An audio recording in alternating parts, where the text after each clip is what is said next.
Peggy 16.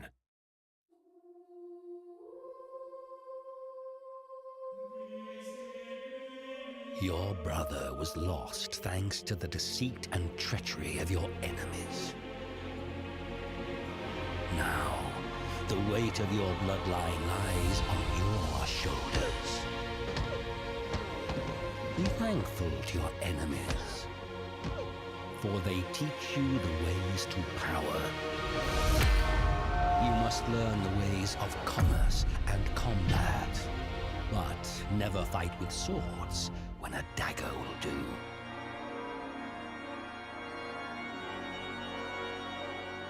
Keep your enemies close. The first step in avoiding the trap is knowing it is there. Real strategy requires cunning.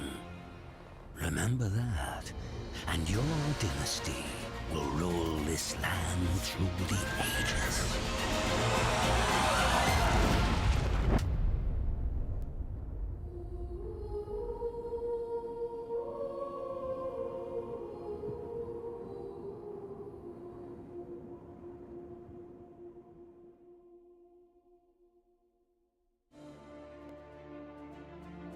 All right, hello, and welcome. It is Thursday night, and you know what that means, right? EV23 first in the room, right? Nick C, right? Brad Pritchard.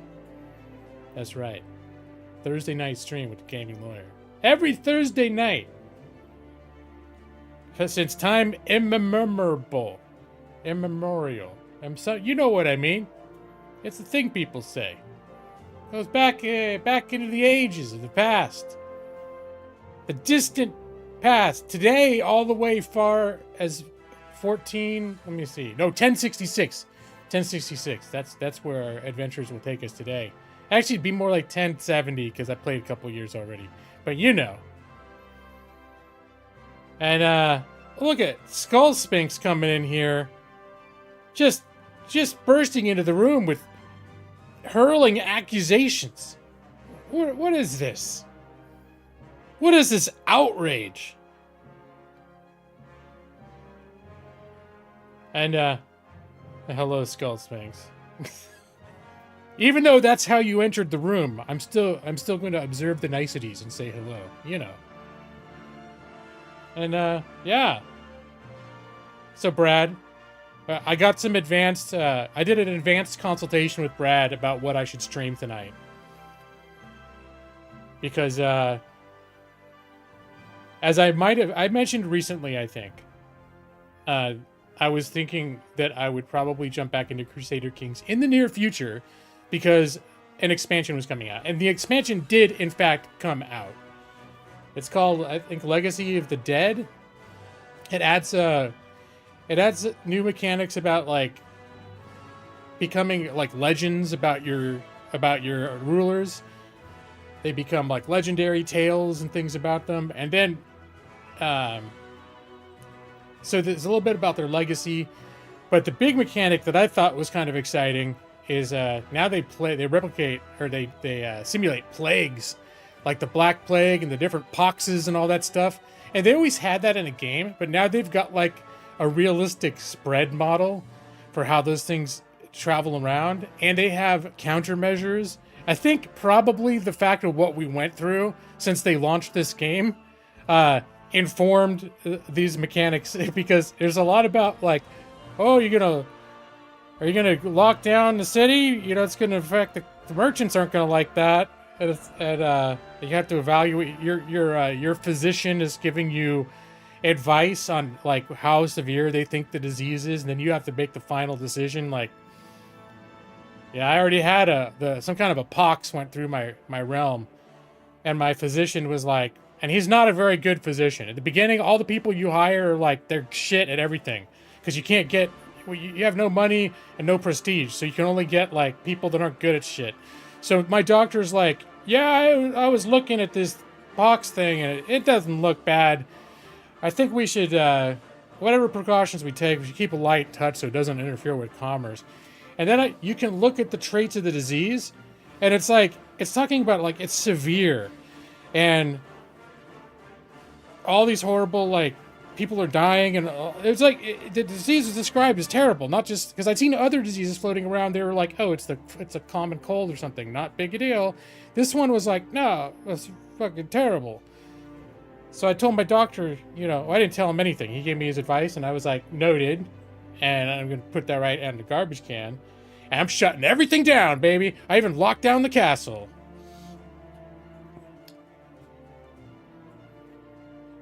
She waits with bated breath every Thursday, Skull Sphinx. Oh, so that's what you mean? Is she's like she got her hand hovering over like she's probably refreshing, like refresh. Is it like that? That's a little bit cheating. Hello, Mega EV7. Not the best Eevee, but yeah.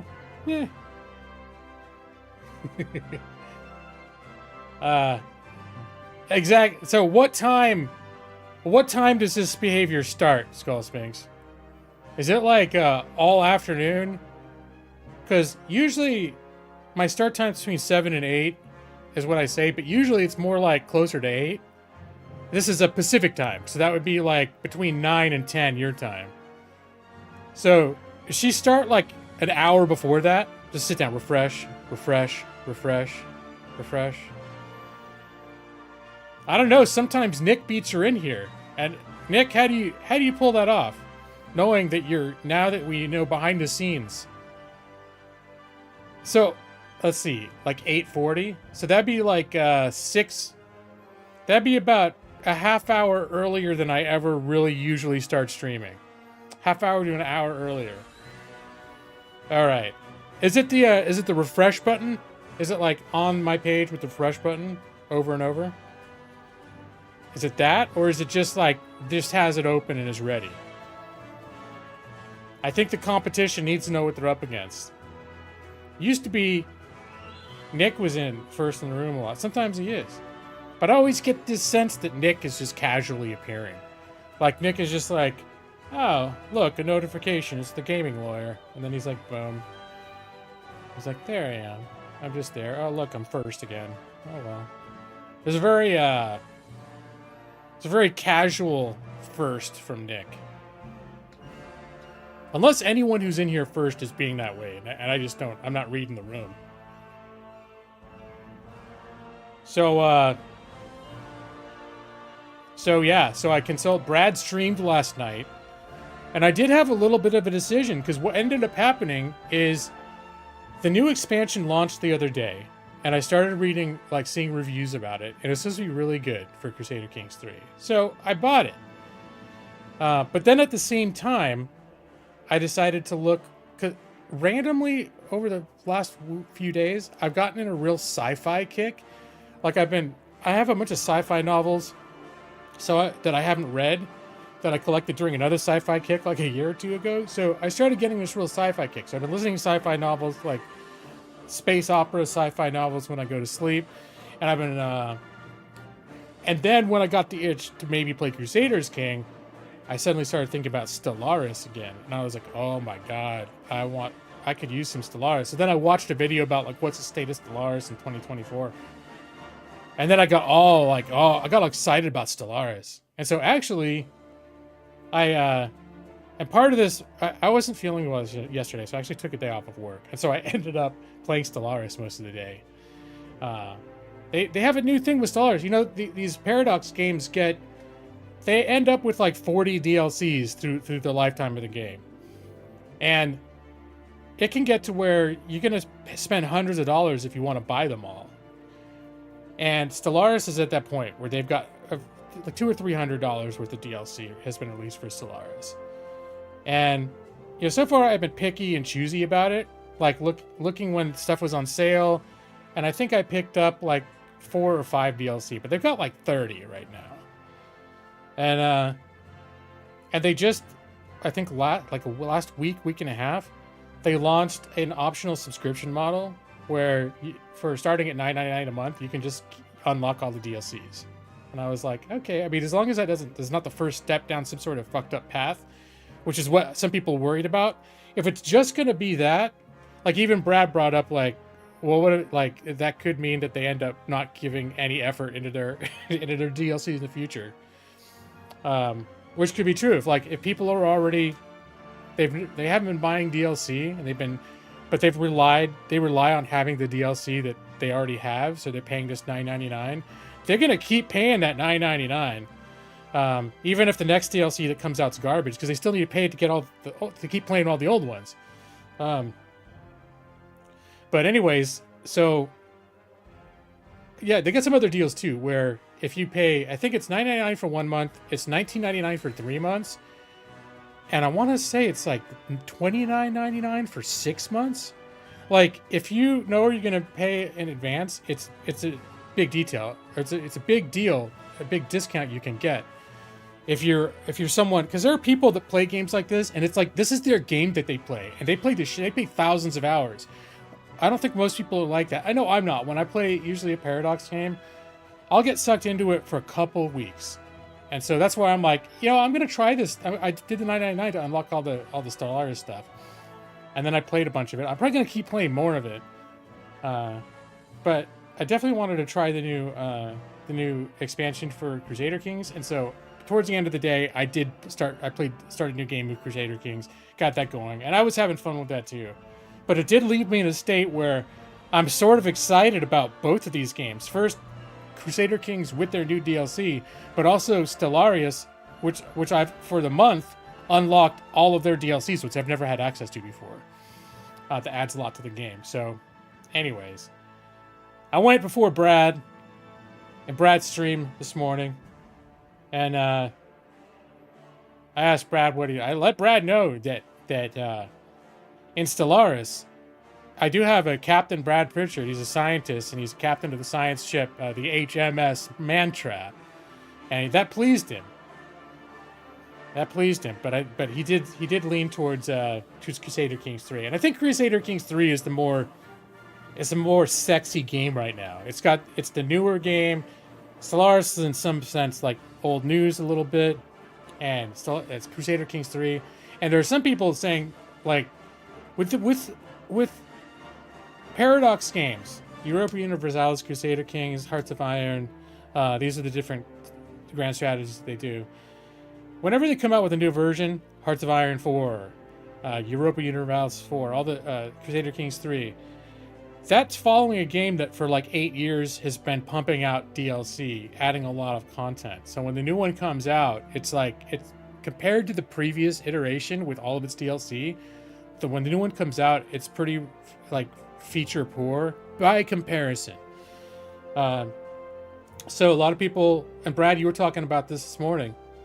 A lot of people who are like the CK2, people that were super into it, are not looking at CK3 because I mentioned that CK3 did add a lot of like the stress factors, added a lot of RP factors that weren't present before, that I think, even though it was lacking a lot of this extra quantity of stuff, and they're like good stuff. The expansions, a lot of them bring a lot of really good content to the game, and I didn't have that. But adding that layer of RP, I thought like that was an evolution of the game, and that's something you're not going to get no matter how many DLCs are present in the last one. Are these sort of core changes in the game, which for 3 in particular I thought was a pretty big deal.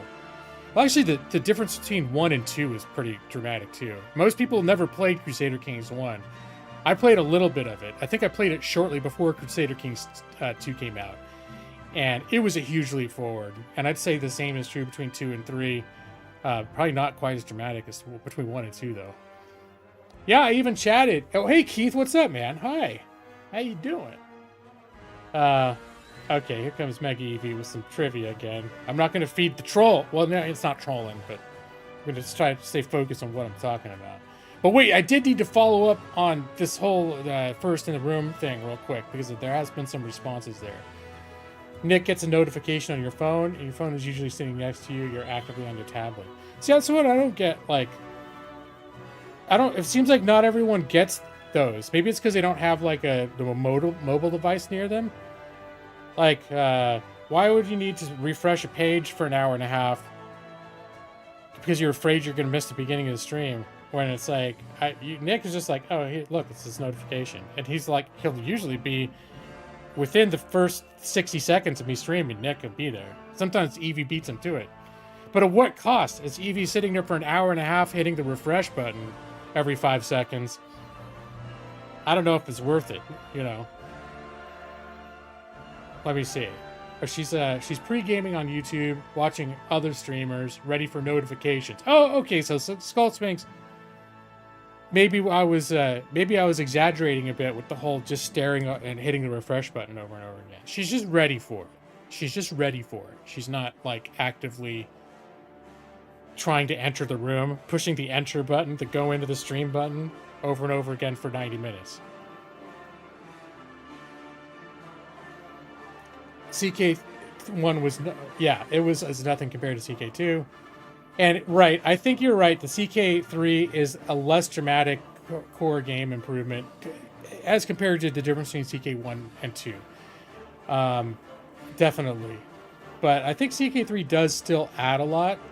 And it adds a lot such that, like, I have a hard time going back to CK2, even with all the extra content, since CK3 has come out. Like, since CK3 has come out, if I'm going to play Crusader Kings, I'm going to play 3. It's just how it's been. Hey, look at that! Madros with the 75-month flex. We don't have you yet as a Madros Hawk in the Hawk Dynasty. I feel like you feel like a lot here don't post these, but I like the Talon's Justice. Yeah, well, I appreciate that. No, and sometimes you start a thing where everyone does their monthly flex. We get a few every month. So, there is a Madros in my Stellaris game. I played Stellaris a bunch yesterday. I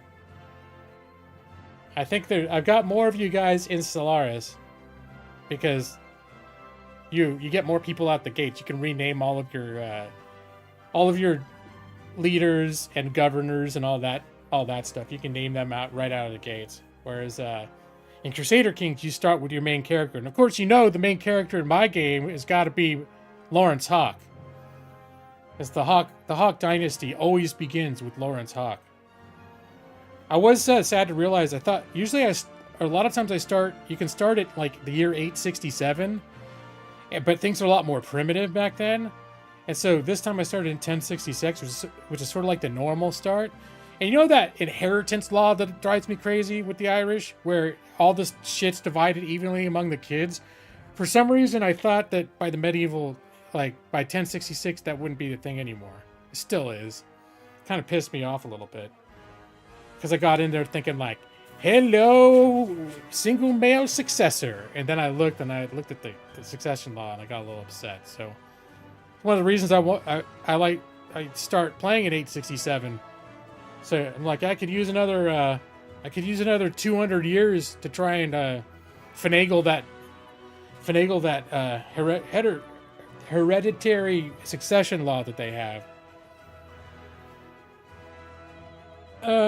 Pigeons can, oh my god. So I feel like I just know after last time, if I start acknowledging Mega Eevee's trivial insertions into our chat, insertion's not a word, I just made that up. Insertions. I think Brad's gonna get mad. I don't want to make Brad mad at me after we've been getting along so well. Yeah, you do have to upgrade a lot of things.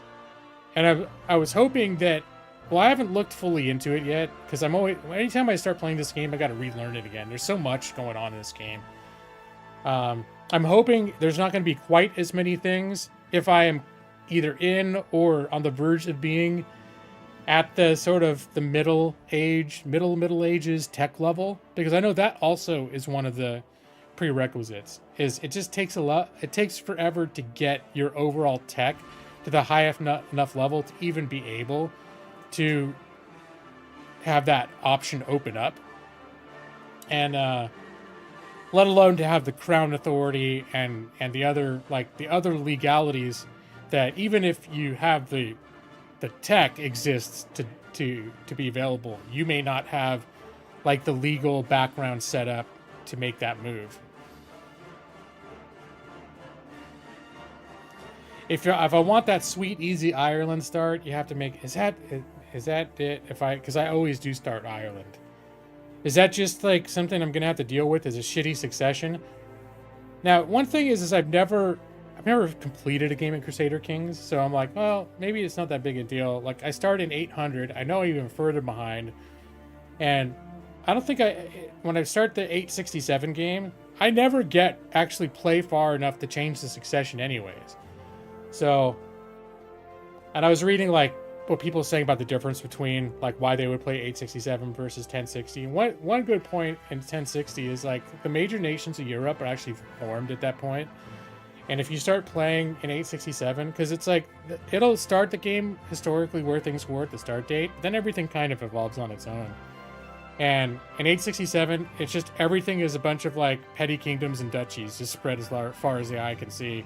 And a lot of times the major nations across Europe never end up forming in the first place.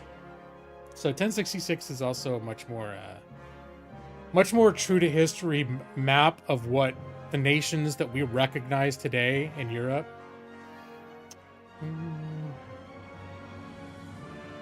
Want to hear about the VR session you did at work this past week?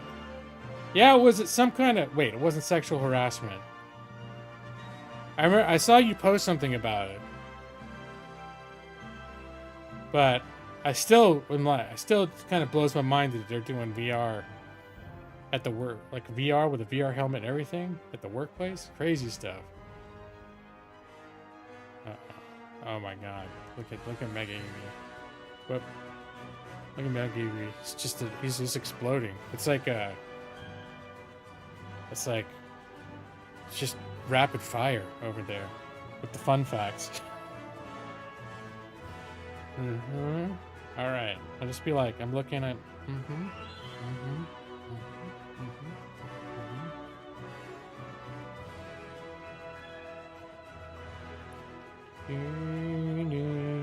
But then you got people like Nick is talking about his bell notifications on and getting the pop-up. Then you got people like Madros.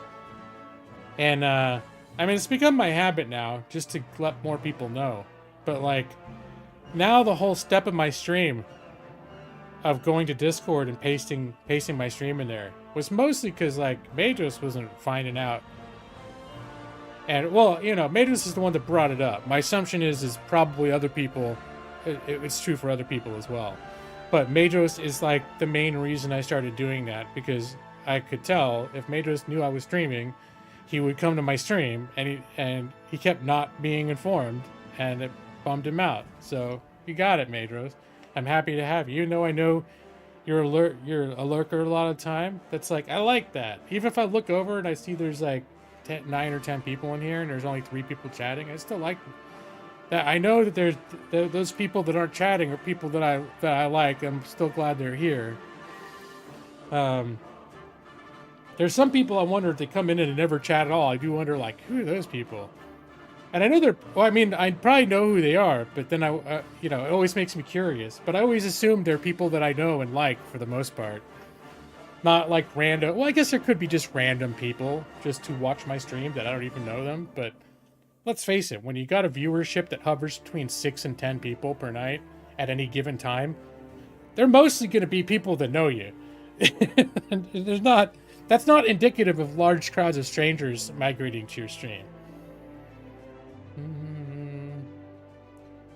The 2 lessons. One was an active shooter lesson where you had to do a scenario with a shooter in VR. You're in a locked room and had to choose a weapon to defend. You chose a keyboard. Holy crap. That's crazy. I wonder if that's... Do you think that... Is it immersive enough that you think it's going to be triggering for anyone? Like... Or was it like... Was it just like the cheesy, poorly acted HR movies that you see... like in general, except now it's in a VR environment. Of course, active shooter, though. That's like a different... We didn't get training for that when I was on the job before. Alright, he's talking about... Nope. See him. See what he's saying. I'm not going to say anything about it. It's a whale tongue. See you there. Yeah, I think the... in Crusader Kings, even back to Crusader Kings 2, the only two starts I've ever done, and the only start I've ever done in Crusader Kings 3 is Ireland, at the same place that I always start. And that's normally where I would start in Crusader Kings 2 as well, when I used to play that. Because that setup of starting small and being in an area where you can sort of take it over kind of easily is like it's a nice place to start. Another start that I did was in Spain, and in 1060 or 1066, I can't remember if it's 1060 or 1066, but the start date in Spain, it's split into a number of kingdoms, but it's right at the point where they're going to have like a war and become Spain, right? Because there's like, I forget what the situation is, but it's all kind of set up so that a couple of them have claims on everyone else's land to be able to rule everything. And then there's a war that seems like it can be, if you're playing the right person in the right Spanish kingdom, it can be a very somewhat simple affair to become like sort of like what you do in Ireland, except in Ireland you got to fabricate all the way across to take over Ireland. In Spain, I forget which ruler it is, but if you start in the right ruler, it's almost like dominoes, where you just sort of end up like in one. I didn't even do anything. Like my guy got assassinated, like 2 turns in. The guy's playing got assassinated 2 turns in, but then his heir was suddenly like the king of Aragon or something. He was suddenly like the king of like half of the territory or the area of Spain. And I was like, oh, well, I guess, I mean, I died, but now I'm like the king of this vast territory because I'm playing my son who's like in charge of everything now. The other was a de-escalation one where you chose the option to help customer not be angry at VR. That's funny. It was cheesy, but your team lead said some people thought it was too realistic. I'm assuming you're talking about the active shooter one again. Because, well, I guess an angry customer in VR could be... Just talking about, like, how I'm a little over dealing with the public in a customer service setting after having done it too long. I could see going in VR and having a really irritating customer being enough to be like, I know this isn't real, but my blood pressure's spiking right now, and I'm pissed. Like, I want to just shut up. Shut up, sir. And you got to have the sign that says, we reserve the right to refuse service to anyone. We'd have one of those signs at the last store that I worked at. I used it a few times. I just point at it, go, no, we're done with you. You're out.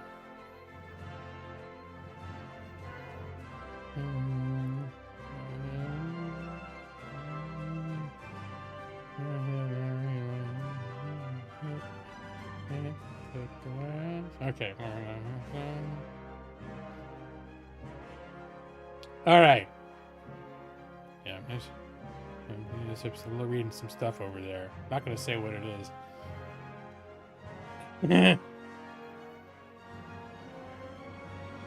All right. So let's see. What other exciting things do I need to report? We're only a half hour into my stream. Can't just start playing the game yet. So I've been playing Crusader Kings 3. I'm still playing Talos Principle, but I haven't played it. Well, I guess you'd say I played Talos Principle the day before yesterday. I've alternated the rest of the week playing Pacific Drive and Talos Principle. Pacific Drive is one where it's like I'll play it a bit and then I'll feel like I'm done with it because it's kind of a repetitive loop. But then there is still like I haven't infiltrated further into the zones and everything. So every time so far I've been like, I think I might be done with that game. Like the next day I'll get excited about it again and play it. At least do like a run or two. And then maybe I'll get like, all right, that's enough. But still been playing Pacific Drive. Still, the thing about Talos Principle that's appealing is I know I'm getting close to the end.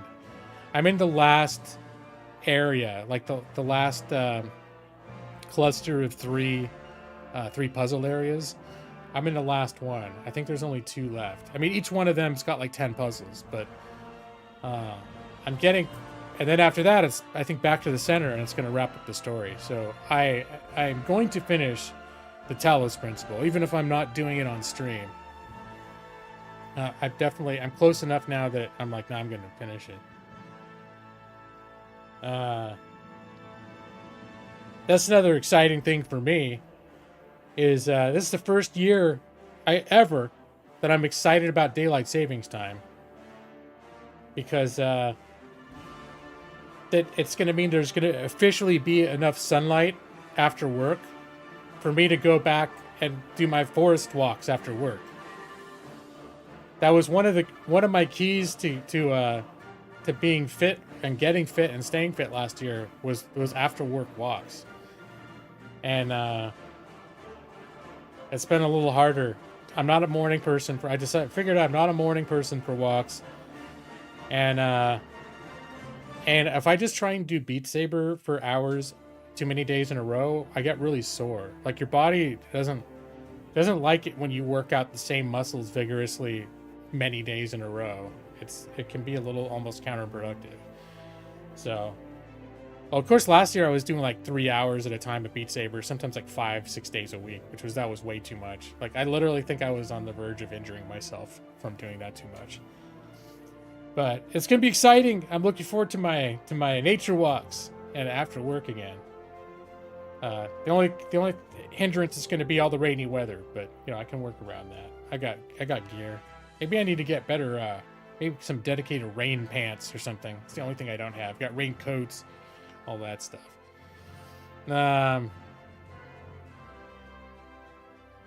What's the other thing? Still watching. I'm still watching. What's that show with Jason Bateman that's not Ozark? The one that I'm still watching after Ozark. Arrested Development. I'm in season 2 of Arrested Development. I was shocked to remember finishing the first season. There's like 24 episodes. It's like, do you remember when TV used to have 24 episodes? I haven't found my next serious show to watch. I dabbled in a couple things. I watched the first couple episodes of Fargo. Has anyone watched Fargo? See, it seems like a really good show, but I just wasn't vibing with it. Like, I watched 2 or 3 episodes, and I was like, there were things that I did really like about it, but I was just like, I'm not in the mood for it. It's got kind of a weird tone to it, and I was just like, I wasn't ready for it. No, Nick, I think I started Arrested Development like maybe once before I started watching it. And I watched maybe the first episode, and I remember thinking like, oh, I probably could get into this show, but I didn't stick around. And this time, I sort of went into it based on my momentum of being like into watching Jason Bateman and Ozark, and I was like, what else has he been in? Because I really liked his performance. Of course, he's not anything like his character from Ozark in Arrested Development, but there's something just really likable about him. Even in Ozark, where there's sort of this dark edged side to what he's doing. There's just something very likable about him, and I was just like, I want to watch more Jason Bateman. So that's what I'm getting from Arrested Development.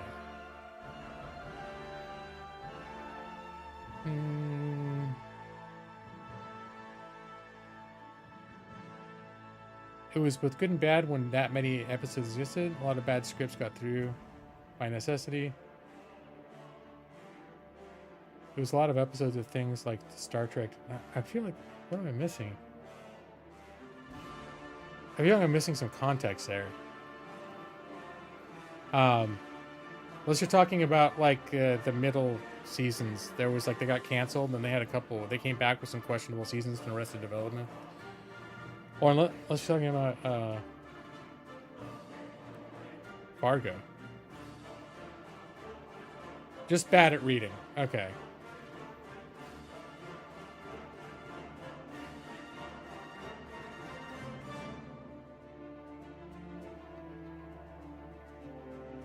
Yeah, okay, really remembering what I said. That's the problem. That's the problem, is knowing what I said that you're reacting to. Because that stuff can slip out of my head pretty easily sometimes. First 4 seasons of Brooklyn Nine-Nine, and I love Brooklyn Nine-Nine. I think we got because that was on Hulu, I think. And Amanda and I were watching it. And I think we got to all the episodes they had because I think they were in the middle of their final season. And I never saw the full final season. But we got obsessed with Brooklyn Nine-Nine. I think that's a great show. I love that show. And I need to go back and revisit that. And Brad, you watched the first 2 seasons of Fargo, really enjoyed them, and should watch the rest. Well, the thing too about Fargo, it is like each one is standalone, right? Like, is it even the same characters at all? I know they got separate stories, but it sounded like everything is, in my understanding, was everything is new every season in Fargo.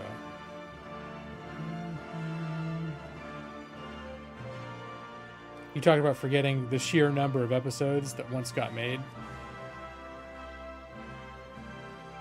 Oh, right. Okay, I can see what you're saying. Yeah. With the, okay, now I'm going to reread it. With the back in the year 2000 or whatever it was, that TV shows used to pump out, compared to now where it's like a season is like 10 to 12 episodes. It's pretty typical at this point. A season of a show not having very many episodes. Certain shows I feel like one of my favorite shows, Always Sunny, did that. They used to have a ton of episodes per season, and then they'll do like 8 to 10. I think a couple seasons they had only like 8 episodes. And their thing was like, well, they want to do higher production values, and it's true. You can tell they're putting more resources into their episodes, and more expense into their episodes, I guess. But it doesn't always mean they're better. Like, I think there were some early seasons where they just spammed episodes. And not every episode was a 100% slam dunk, but that's even true when they only had 8 or 10. There's still proportionally the same number are not going to be like, oh, well, that one was like, meh, you know, but that one was good. And the next one was, you know.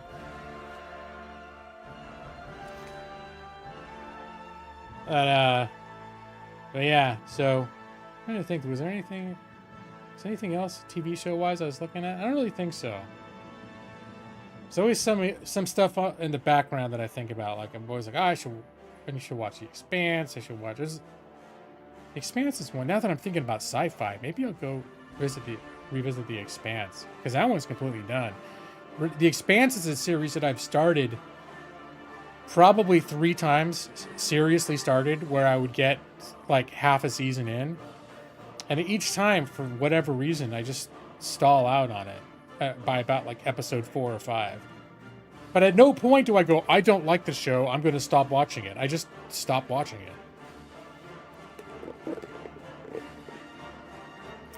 You asked off a Sunday before your birthday because your birthday falls on a Wednesday this year. Your best friend from work can't make it Wednesday, so you're moving to Sunday, March 24th. Wow, okay, cool.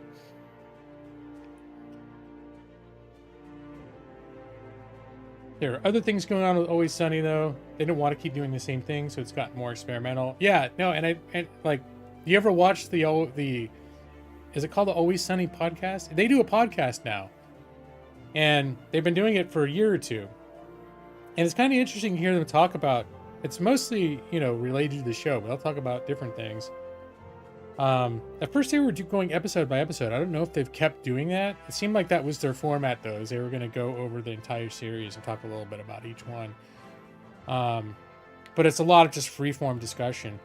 And you really get the sense that, especially like Glenn Howerton, the guy that plays Dennis, he's sort of been over it for several years. But then he keeps like getting drawn back. You know, because they do have a chemistry, I think, when they're making those shows.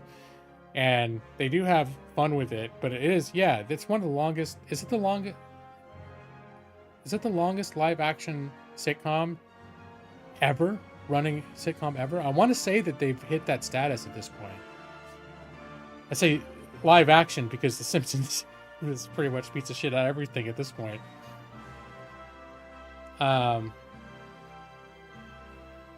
You endorse The Expanse. Have you read the books, Brad? Because that was another thing too, is we bought the first book on audiobook. And we were almost thinking like, and Amanda's into it too, and we were almost thinking like of reading listening to the audiobooks, and then I was like, should I, now that we're maybe interested in the audiobooks, should I hold off on the show till I read the books, or does it not really matter? Because I've heard from anyone who's read both, and Brad, you probably backed this up, that fans of the books were not at all disappointed by the TV show, which is frequently not the case when a TV show is adapted from a book. More often than not, the purists who like the books are not, they're like, oh, they fucked up the show or whatever. Because they make so many changes, right? When adapting to screen. And it seems like they did a pretty good job when it came to The Expanse, from what I understand. Maybe I'll bump The Expanse up. Brad, have you read, or anyone else? Now that I'm like into the sci-fi, I'm trying to zero in on a sci-fi book, but I'm being very indecisive. Let me see. I got my list of the stuff that I've recently listened to the first. Now, first, I was listening to a bunch of people talk about their top 10s, and a bunch of people got really obsessed about Ursula Le Guin, which I think is like, she's been around forever, and she's supposedly a great author. Like, I'm not disputing that, but I just sort of randomly bought an Ursula Le Guin book called The Dispossessed because people were talking it up. And I started listening to it, and I was like, this is just way too much just sitting around talking and trying to, like, be philosophical about, like, illustrating social issues, which is one of the important functions of that, like, sci-fi can do. To be sort of holding up a mirror to our modern lives and issues about, like, you know, by having, like, an alien have some sort of commentary about, like, oh, I don't understand why humans, you know, what is this thing gender that you speak of, or, you know, whatever. It's Always Sunny claim is correct. Beat out Ozzie and Harriet, which ran for 14 seasons, or 435 episodes. I don't think Always Sunny beat that record. In fact, it could be other shows have more episodes than Always Sunny, because, like, did MASH run for a long time? I know there have been a few series that ran for a long time, but they were probably pumping out 25 episodes a year. There's a book called The Three Body Problem.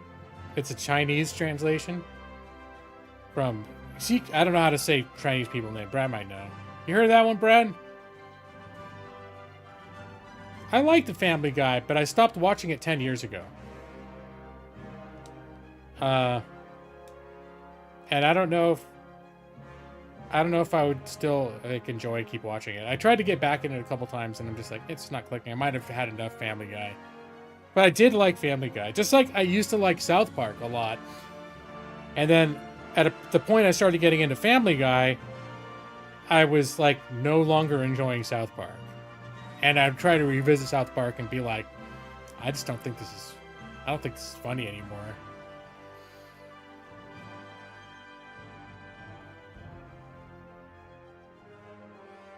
Tsai Chin?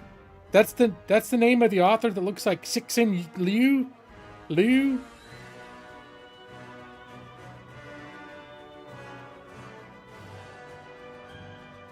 Anyways. Yeah, The Three Body Problem keeps popping up. I had that book for a while. I started reading it like a year or two ago. And one problem is okay, probably my favorite sci-fi books that I've read in the last 10 years have been by Andy Weir. And that sets a bad precedence. Because his books are very, like, fun and optimistic and positive and have characters, very likable characters, very likable relationships between those characters. And his most recent book, Project Hail Mary, he's the guy that wrote The Martian, and they made that movie with Matt Damon about The Martian. I read The Martian way before it was when he released it. It got popular because he was trying to publish it for free online, and people kept he used to release PDFs on, like, a website. People kept asking him if he could release it on Kindle, and he's like, well, I can't do it on Kindle without charging, like, a nominal fee. Like, you have to charge 99 cents or something. So he's like, I'll put it on Kindle because people are asking him for it. But I can't. I'm incapable of giving away for free. So he puts it on there for 99 cents, and it explodes into popularity like wildfire. And suddenly it's like he's fucking huge. Liu is pronounced like Leo. I'm. So, anyways, yeah, the guy that wrote The Martian, and if you haven't seen The Martian, I like The Martian the movie. I like the book better. I think it's like there's sometimes a book can just do it better, and I think that's one of those examples of a book doing like just being in that medium, just somehow pulling it off better. But the movie was very good. That family position was very good. All right. Well, you know, sometimes it's. I agree that books are typically better, but I think sometimes it's like, you know, like you could say, yeah, you just you watch the shows, you know, like Game of Thrones and the Song of Ice and Fire. It's like, I thought until they ran out of book, I thought they were doing a really good job of capturing what made the books good in the series. Even if they didn't get everything. But still, I think the books probably were better altogether. But sometimes it's dramatic. Like, if you like A Wheel of Time, those novels, I don't think anyone that's read those books would be like, you know what, you could just watch the show and you're gonna get it. Because you might watch the show and you might like the show, possibly, but it's not giving you what was if you like the books, you might hate the fucking movies, and vice versa, right? And yeah, Brad, you might much rather watch Lord of the Rings. No, honestly, I love reading the Lord of the Rings books. I like the movies too, but I like the slow ass pacing, and spending 50 pages in Rivendell, and just the random like Farmer Mac hanging out with, instead of just running through Farmer Maggot's fields, being caught by Farmer Maggot. It turns out he's a nice guy, and he helps them evade the Nazgûls. He hides them in his wagon and stuff. There's all this stuff where it's like, yeah, you didn't need that. I understand why they didn't include all that in the movies, but there's just things where it's like, okay, yeah, I feel a lot more like I'm in this real world in Lord of the Rings than the books. But it's a slog though at the same time. So, and hello, Chris Plays Games. Look at that with the all caps to get my attention. No, I'm talking about lots of different stuff now. Tolkien's prose, I agree. The pacing of book, you don't mind the pacing of books, but Tolkien's prose can be difficult, and I think it can just be fatiguing. And I think honestly, with Tolkien, I haven't read Tolkien in 20 years, but I've got the audiobooks of Tolkien, and there's this reader that does like the traditional audiobooks. Andy Serkis did the whole series too. He's a little bit too animated for my taste. I like him. I like his performance as Gollum, but when he's doing all the voices, Serkis, whatever. So the series, the audiobook series that I've listened to are done by this guy that sounds like your grandpa reading you stories at nighttime stories. And for some reason, having Tolkien read to me by this grandfatherly English voice, and I don't know if the dude was old or not. That's just what he sounded like. He sounded like an old English grandfatherly guy telling you stories. And that completely, to me, eliminates the difficulty of dealing with Tolkien's writing style, having it read to me like a child.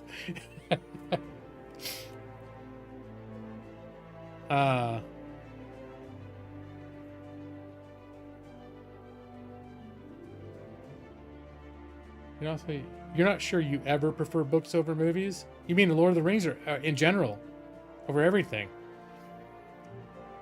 You hope I'll read you the Silmarillion later, maybe tonight, Brad, after I've played some Crusader Kings 3, which is, as CPG has pointed out, yes, we're more than 45 minutes in. There was a point at about the 28-minute mark where I had to be like, let's see, is there anything else that I should talk about? Because it's way too soon to start playing the game. We talked about why Nick doesn't enjoy books just last week. Oh, wait, I got lost. I thought Brad, I thought that's what you said. But, right, no, now I totally remember that now. Because he's got the thing where his mind's eye, he doesn't translate into images. No, I remember that. Yeah. Yeah, the aphantasia. Right. But I'm going to play the game eventually, Chris. Chris says, yeah, I think that just chatting is a totally valid category. I think, but I always end up wanting to play the game and share the game. Is it... Should I consider just foregoing any gameplay? The problem is, I mean, I don't mean tonight, but I mean, like, should I consider just doing streams that are just hangout streams? The reason I wouldn't is because I would burn out much sooner if I didn't transition to game at a certain point. Socially, I would burn out. That's actually one of the things in this game when I made Lawrence Hawk, who's a stand-in for me. One of his negative traits is shy, which is meant to represent my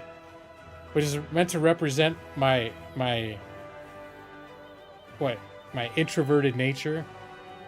And he pays for it in Crusader Kings. Whenever he has like outgoing social interactions, it adds to his character's stress level, which can fuck you up. So I'm like, oh yeah, it's debilitating. I'd probably be terrible as a king because I just need to be left alone a bunch of the time. You only recognize one kind of fantasia. Well, no, did I say it right? Aphantasia? All right. A lack of a mind's eye, right? I remember Fantasia. It's very imaginative. But I think we're talking about this different thing. Mm-hmm. So yeah, there's the so Brad, were you familiar with the three body problem then? I can't remember if you said anything. I've kept hearing over and over again. Now, it's not necessarily everyone's favorite book, and I'm comparing it to like the guy that did A Martian and Project Hail Mary, which I love. Completely different tone and type book. Not a fun book.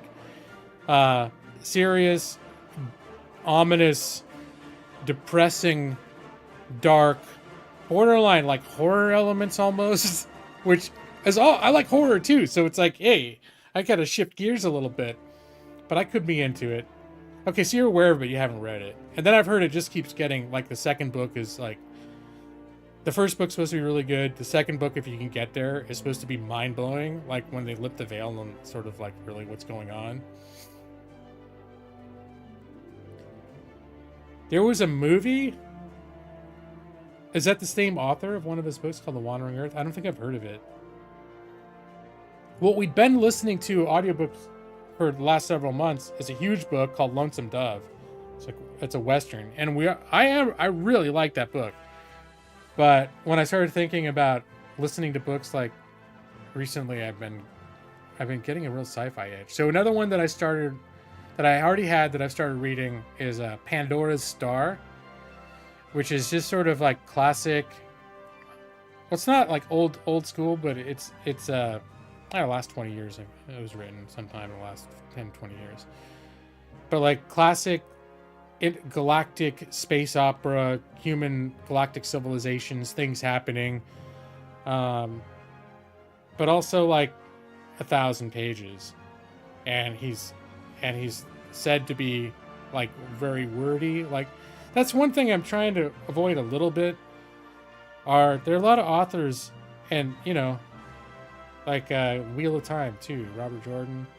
But there are a lot of authors, and they're good authors, but they they just use too many words, and it's not always necessary. And I don't have the patience for it. Like, I got into like halfway through the second book of Wheel of Time, and I don't know if I'm ever gonna go back because at a certain point I got tired of it. And I'm like, and if I go back, I'm going to have to start over because I'm not going to remember, right? If by the time I'm ready to go back. Netflix is making a 3-body problem series? Holy shit, that could be really good. Well, I think the 3-body problem books are all like reasonably sized books. So, like what, probably 300 pages, something like that. They're not stupidly long books. So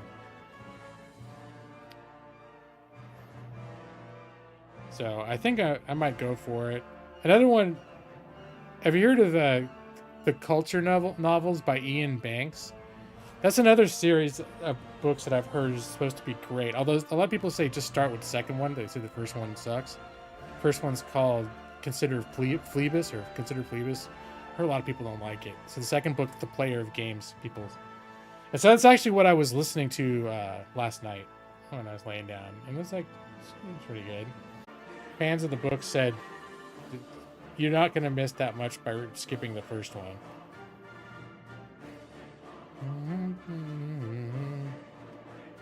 The first episode's on March 21st. You know what else I realized is coming super soon that I didn't realize was coming super soon? I just found out today because I saw a trailer. Is the Fallout series on Amazon. It's coming out, I think, like at the beginning of next month, like April 12th or something. It's coming out in the first half of April. And it sounds like they're going to dump release the entire season. Like on that day. And at least based on the trailer that I saw, now you never know till the damn thing comes out. But the trailer I saw looked like it could be really good. Like I heard it was coming out forever, and I always am skeptical, and I still kind of am, but I'm always skeptical when there's some franchise that I'm a fan of, and I know they're gonna adapt it. I'm like, I'm gonna wait and see before I get too excited, because they could botch this shit up real bad. Has anyone seen the trailer yet? Like, Chris, did you think it looked? Do you agree with that? My optimism is like, hey, there's enough in the trailer to make me feel optimistic at this point. You did see it, okay? Yeah, I think the trailer was fed to me, like it showed up on a social media feed or something, and I was like, oh shit, okay. I'd heard they were gonna make a show. I didn't know they had a trailer, and I didn't know it was coming that soon. I thought it was something like sometime in the next year or two, you know. But I'm kind of excited about that. They should make a whole episode of just building a boring ass base. You talking about make it build on Fallout Shelter, or make it based on the type of, like, the kind of gameplay that I would stream, and maybe just have a, like, if they did a Skyrim TV series, it'd be like the first episode would just be crouching down and walking slowly in circles around Riften. You'll give it a chance, but you're not expecting much. You just watched the new live-action Avatar: The Last Airbender. I'm not excited about that. I'm confused too. Is Avatar, that's to James Cameron, but isn't The Last Airbender something else? Is it one or the other? I don't know. I just know I haven't even looked, because I'm not, either way, I'm not that interested. Isn't The Last Airbender like some like Asian anime? I don't know. But I'm not excited about it. Alright. The Last Airbender is based on a community. So is Avatar The Last Airbender based on the Avatar, the James Cameron show, or is it related to the cartoon? Who's misappropriating the other's IP? Or did they get together and be like, you know, it'd be great, let's mash this cartoon together. Okay, we're gonna have, catch this, they're pitching it in the Hollywood. You know what kids love today? They love cartoons, and they love the Avatar. It's their favorite. And so we're gonna just smash them together a little bit. Well, I know Avatar, they're going into full gear to, like, make the Avatar another cinematic universe where they're going to be pumping out Avatar movies every 6 months for the rest of our lives. So I'm not sure I'm a fan of this trend. Already, like Star Wars, I've been less than the dust. I don't have the stamina, the TV stamina, or interest. And even Star Wars, if you would have told me 20 years ago that I'd be complaining that there's too much, and a lot of it is stuff that I would consider good, decent quality, that there's too much good quality Star Wars shows and movies for me to watch. There's too much, so I just am like, oh, fuck it. Oh, you're going to do a prequel with Obi-Wan and Darth Vader? Can't be bothered. I wouldn't have believed you. But now I'm like, I started watching Obi-Wan and I started watching The Mandalorian. And I was really liking both of them, but then I just fizzed out. And I haven't gone back to them. The last Airbender was 05 and Avatar, James Cameron, was 09. Right, but what just came out was Avatar, The Last Airbender. And all I know is they're talking about Avatar pumping out a bunch of movies coming. Like I keep hearing they're gonna do it. So I was like, that must be what that is. But isn't The Last Airbender something else? You can tell how little I have not. I'm sure if I spent 10 seconds looking at what the damn thing is, it would have dispelled any questions I had. But I've just seen it pop up, and either way, I just wasn't that interested. So I didn't look at it. If it was an Avatar movie or a Last Airbender movie, I'm not that interested either way. I was not a huge fan of Avatar. Like, it was so hyped, and it came out, and I watched it, and I was like, I mean, amazing visual effects, but like as an experience to watch the movie, unlike Alien, which is sort of like it's one of its inspirations, seems to be like themes from Alien a little bit, and or Aliens. I watched Alien 100 times.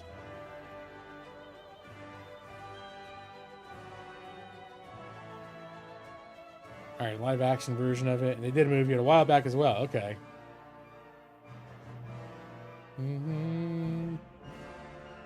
Avatar the movie is bad. Well, I think a lot of people really liked it.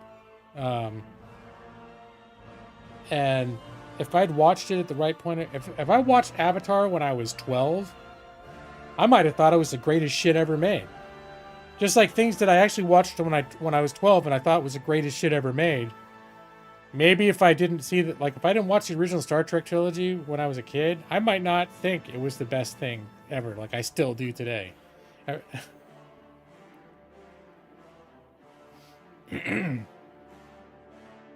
A lot of people were very impressed by it. None of them have any sense of what it was about because it was a bad movie. A very visually impressive bad movie. Yeah, I never went so far as to say it was a bad movie. I sort of felt like it was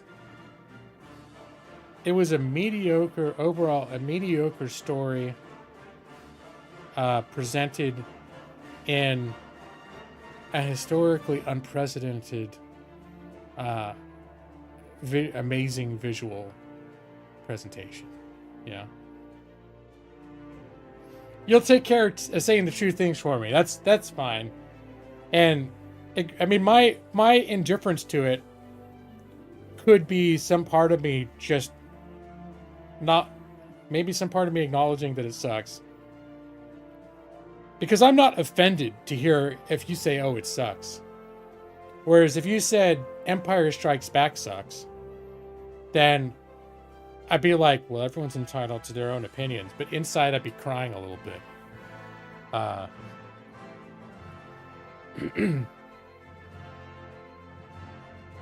remember it's been like 30 years since I've seen The Abyss, but I remember liking The Abyss. Spent all week attempting to apply for grants to fund your nonprofit. Oh, dang. We'll find out in the next 3 to 9 months. I'll keep both fingers crossed for that, Chris. Putting everyone, I always feel like, Chris, you're very involved in like trying to do good in the world. And I'm like, all I do is play video games, sometimes stream. This is the extent. drive people to restaurants in Portland and terrify them by packing them into my small Honda Fit and running over curbs. That's my contribution to society.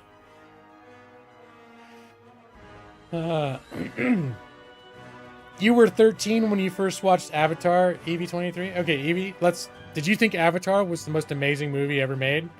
Then does my theory hold true? Evie's like, I don't know what you're talking about. Avatar sucks. Avatar is the best movie ever made, hands down. Because 13-year-old me, with my mind was blown, okay? And you think I've accomplished a lot, but you keep your expectations reasonable. I appreciate that, Brad. Let me see. Let me go, what other books are on my list?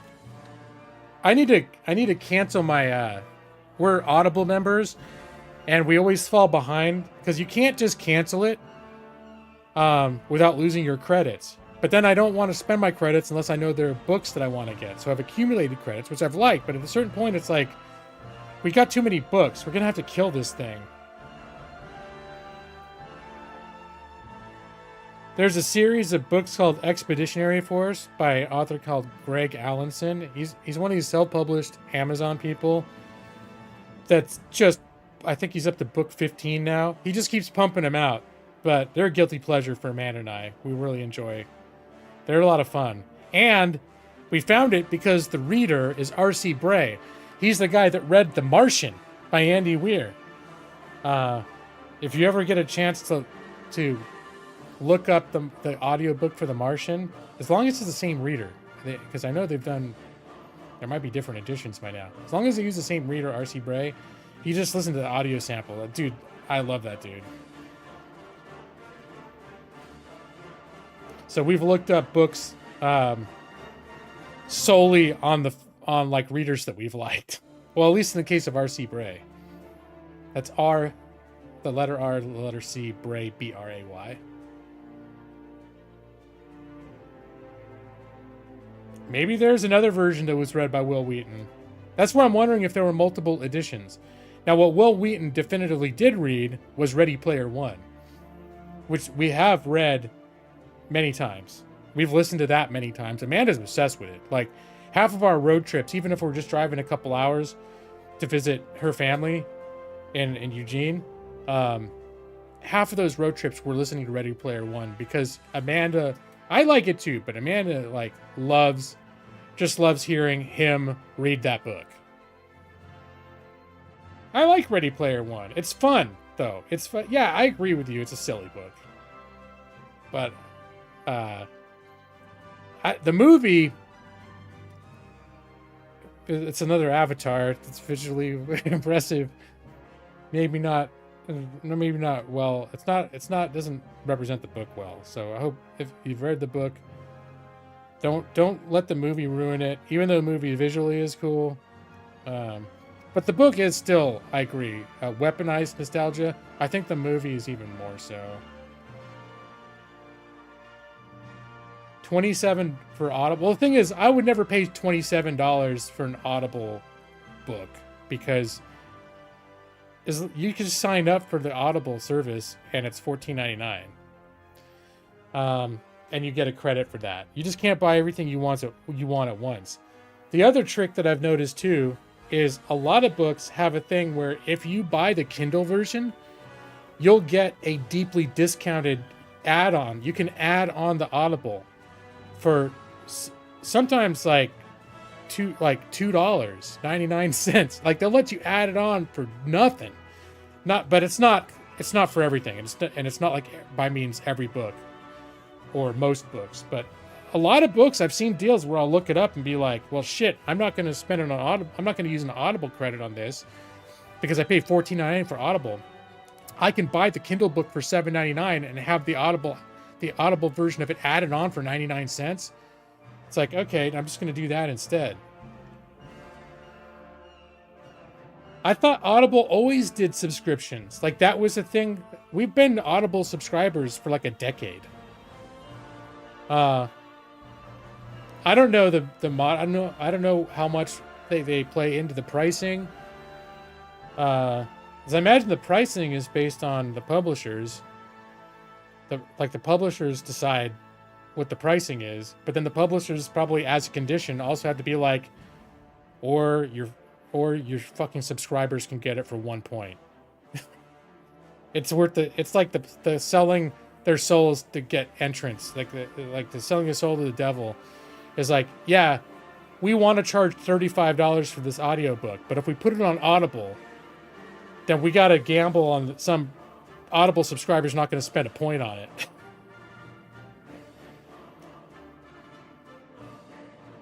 That doesn't, I mean, $30 for one audiobook, I think it's all relative, because I'm remembering like going back before Audible was a big thing, we buy audiobooks on CD, and you could find audiobooks on sale for $10 to $15, but if you were going to get like a new audiobook on CD, it was 30 to 40 bucks. That was like normal.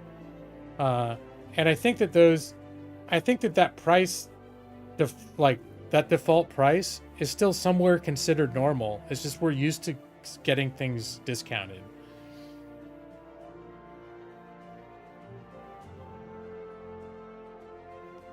When you think about the labor that goes into it, you're not sure it's unreasonable. Well, I mean, think about a movie, the labor that goes into a movie, and you can get, well, of course, mostly movies like 90 minutes, and an audiobook can be, 30 hours long.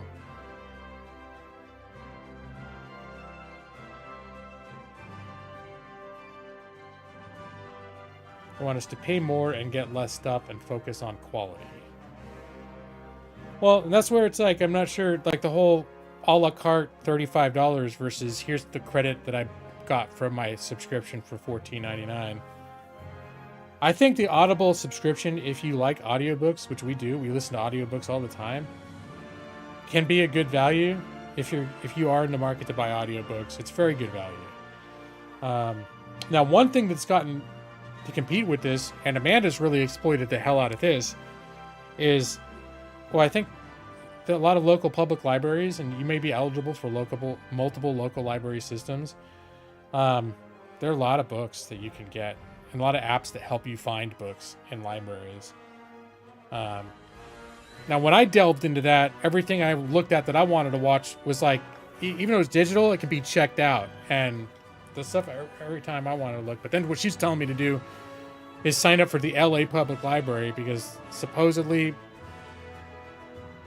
I don't know, it sounds like cheating a little bit, because we used to live in LA, that we could just sort of fudge that we can have a, LA library card membership. And we did have library cards from LA.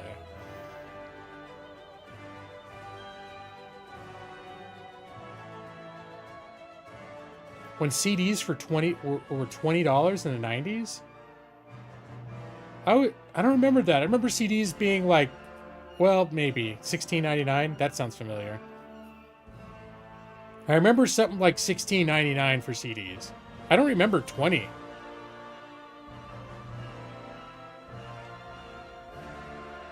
But yeah. Cost of shit in general. Rents have gone up, quadrupled since then. At least in the later areas I've lived in. Sam Goody. Then there was the Warehouse, WHERE house. Were those the two big ones? I remember Sam Goody. That was one of the main spots. When I went to the mall, there was a Sam Goody. I always went to, I don't think they had video game stores then. So I would go to like the toy stores to look at video games. We had like a KB Toys. And then I go to the bookstores. There's a B. Dalton Books. You guys remember B. Dalton? What was the other one? I was going to say Borders, but Borders wasn't around when I was a kid. And the only Borders that I found were big. And Barnes & Nobles, but there was no Barnes & Nobles when I was growing up, going to malls. It was B. Dalton Books, and I forget what the other one was. Walden Books! Yes, Brad, that was it. Yeah, Borders I wasn't aware of until I hit like my college age. So that's where I start realizing I'm older than even like Brad, who I consider somewhat in my peer group. It's like, nah, I'm a bit older. Borders was like when I was already an adult and moved out of my house, my parents' house, and that's when Borders was a thing. And I was basically not going to malls anymore at that point. A, because the mall as a social function was not a thing for me by my college years, which it was when I was like going to high school. Like going to the mall was like a thing that you just did. And then also malls were, I guess that in the 90s malls were not in decline yet. That really didn't happen until the 2000s, huh? Like between 2005 2010, isn't that when retail stores started to die? Once it took a while. Let's see. Oh, look, I've been talking for an hour and 15 minutes. I think I've filled in the time. Well, so I'm gonna wrap. I'm gonna finish the thoughts here, but then I might go over and actually play some game, and probably still talk some. Video games were $60 in the 90s.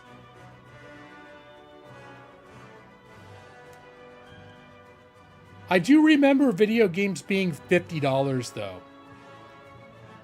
Like I'm pretty sure this is what I'm remembering. I've told you guys a few times. My first real computer role-playing game was Ultima 4. I remember spending $49.95 for a copy of Ultima 4. I'm pretty sure, unless I'm remembering wrong, it was $29.95. But I want to say that game was $50. Worth every penny.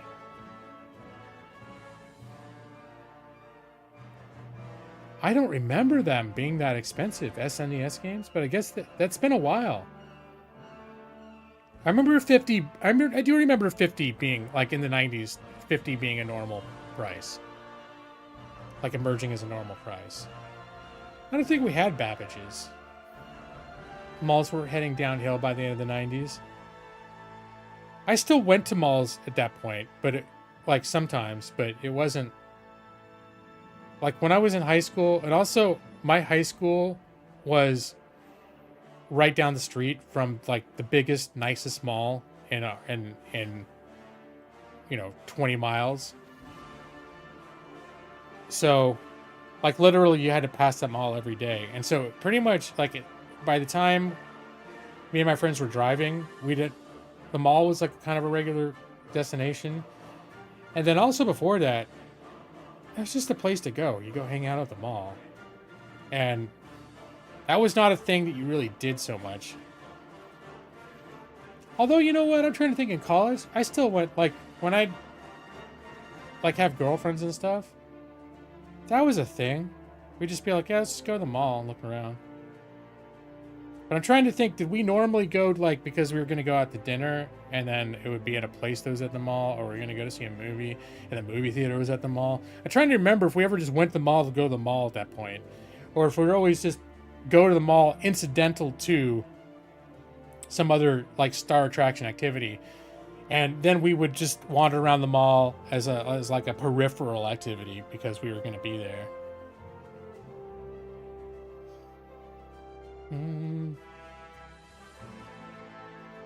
Boston still has a couple places that has functioning malls. The thing is, I haven't even looked. So, I mean, the closest I've come to really going to a mall since I can remember, the last 15 years, is Google Earth VR. That's right. I flew back. I'm Google Earth VR. I flew back to my hometown, and I flew to that mall that was near my high school. And then I dropped down. Now it's a Westfield. Everything's a goddamn Westfield mall. It wasn't a Westfield before, but they owned all the malls. I drop down to the parking lot and go to the street view, and then I can see like, oh, there's still stuff there. And then if you hover over it, you're flying over it, and at various points you can see pictures of the inside. They still have some of like the major stores in there, like Sears type stores and shit. It's like, really?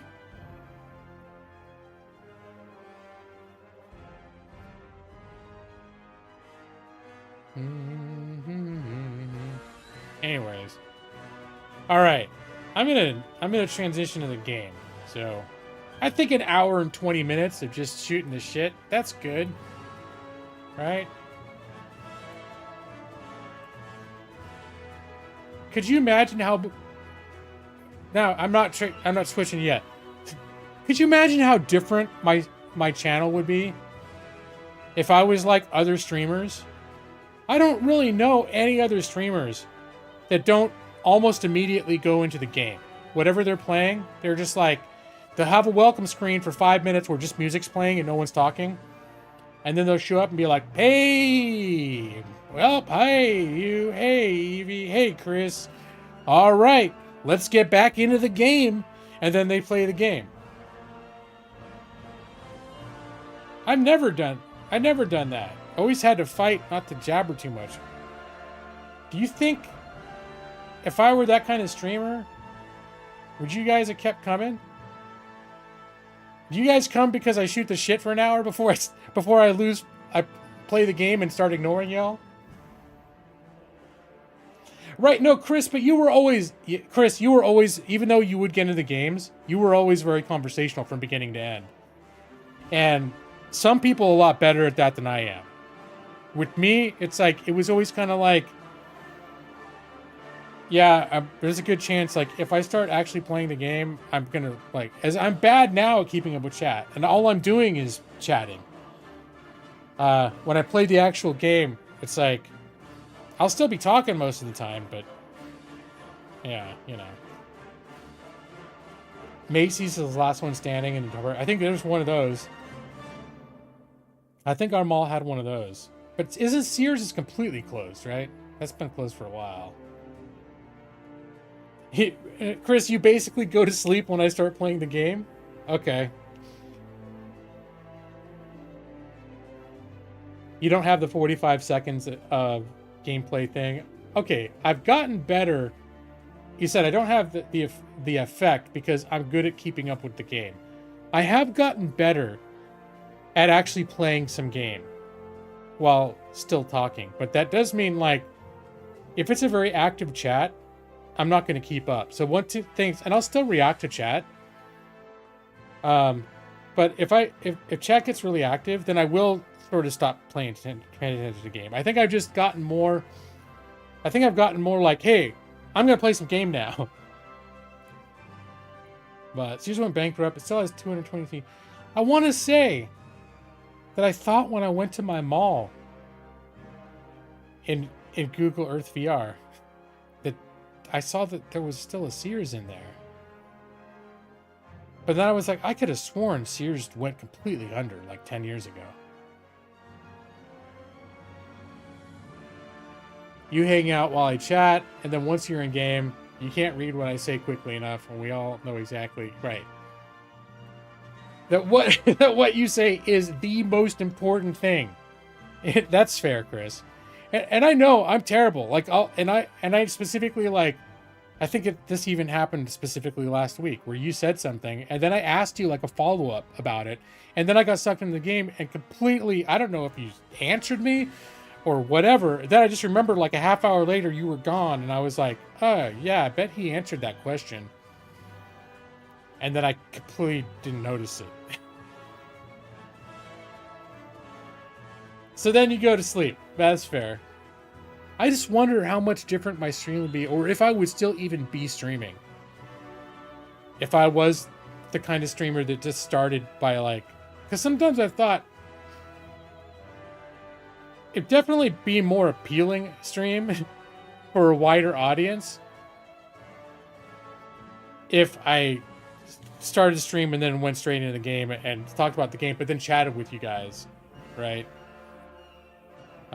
Whereas anyone who's like randomly finds my stream and they're like, oh, this guy's playing Crusader Kings 3, and then they start the stream and I'm like, blah, blah, blah, blah, blah, blah, blah, blah, and they're like, I'm sure he's about to start playing the game, blah, blah, blah, blah, and then, all right, we're going to skip forward 5 or 10 minutes, blah, blah, blah, blah, blah, books, I'm reading, blah, blah, blah, blah, blah.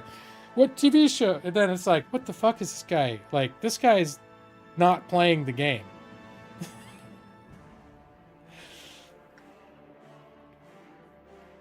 Like, yeah, you think it would not be as fun if I didn't treat it as a hangout for my friends? Well, that's what it is. That's why I've kept streaming. Obviously, I'm not doing it because I'm like, I'm just about to make it big on YouTube. If I just get the fight, if I play the right game, I'm gonna get big and whatever. Speaking of which, I don't know if you guys pay attention to Snap Click Cat, but she's always been relatively, compared to me, a more successful streamer. Like, but she's fucking blew up in the last like month or two, like blew up.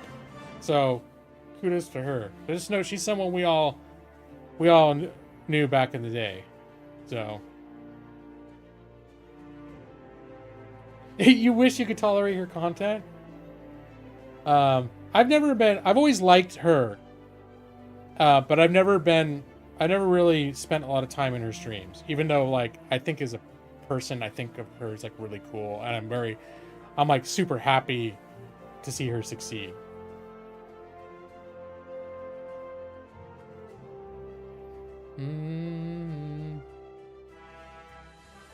It would be fun if I put in a leash on the fun facts. Hold on. Not to jinx anything, but I didn't put a leash on it, but I kind of mostly ignored it, and then it stopped.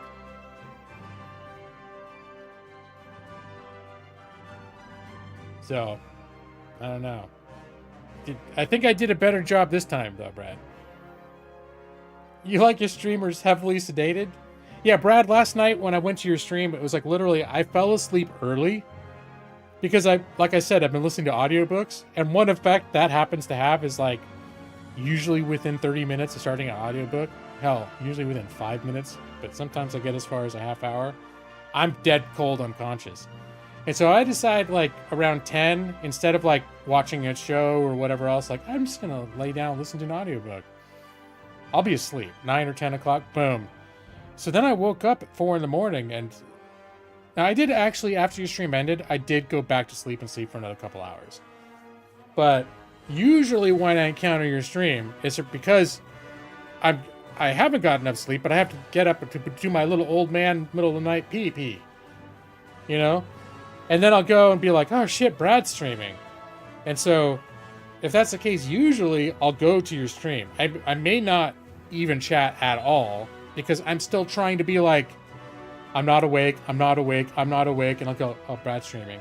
Oh, I'll put that back on as I'm drifting back off to sleep. And I'll be like, but if I chat, I'm going to start waking up.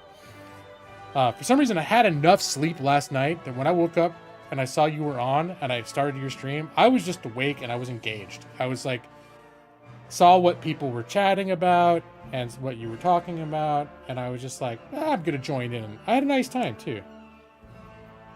But normally I don't chat that much because I am running on a severe deep sleep deficit, and I'm like really still trying not to wake up all the way.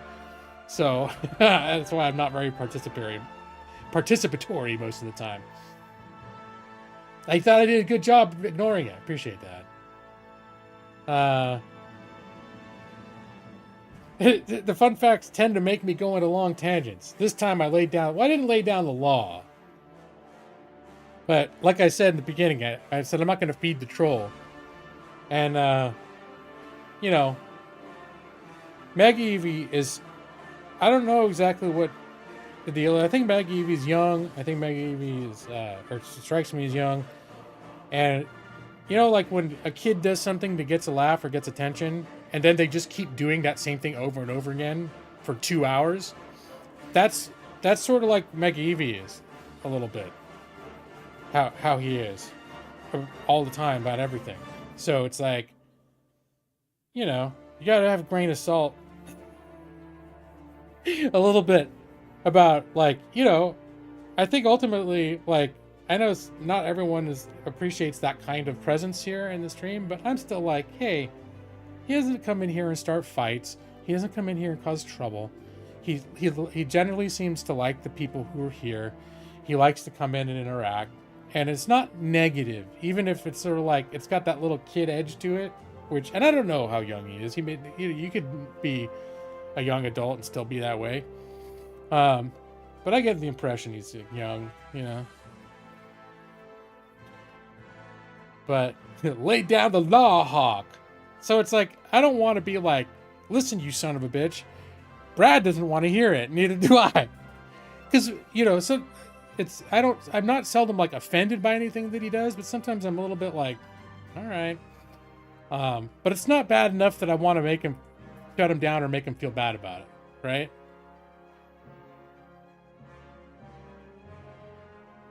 Just giving you a slightly different impression. Uh-oh.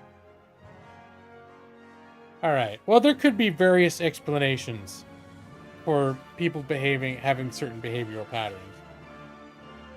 So, and if you, but the thing is to me is that the bottom line is, I think he just likes people in this chat, and it's a primarily positive motivation for coming in, I think. So I don't want to make anyone feel bad if that's how they're approaching coming to my stream. Even if it does quite sink in with like the more like, I mean, the average age of the person watching my stream is like in their 30s, right? In aggregate. And I think that most of the kind of conversations that we have in here kind of reflect that. And we still are all into like games and sometimes stuff that's not considered like, oh, whatever. We're still into all sorts of stuff, but I think the tone of our conversations, it tends to be a little bit slightly more, I mean, even though I'd say mature side, a lot of times it devolves,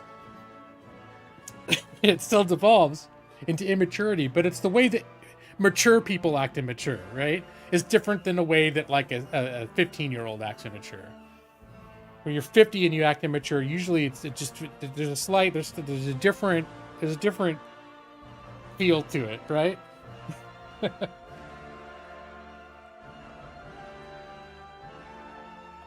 You haven't really improved as a person. You're just slightly more respectful of G-Loss wishes. Okay, you mostly just ignore him instead of bullying him like PokeFan.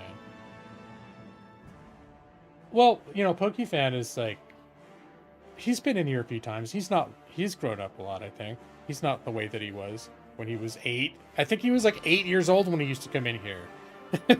So...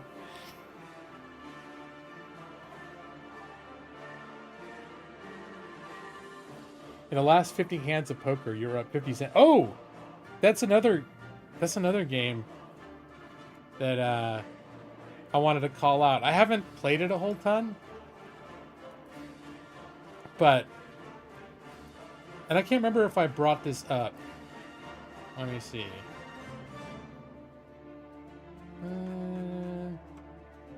Now I'm trying to see if I can... yeah, it's forever to... my profile... my games. I'm up to 999 games. Oh my god, I'm about to break the 1,000 mark. Sort.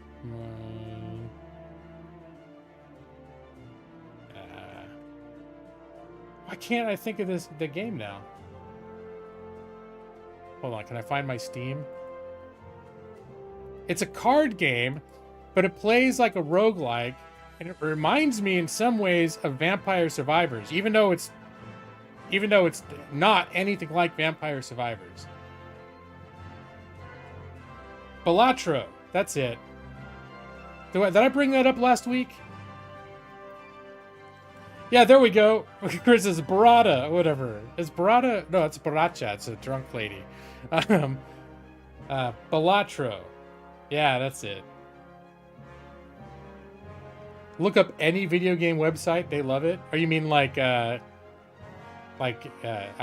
and all those people? IGN, GameSpot.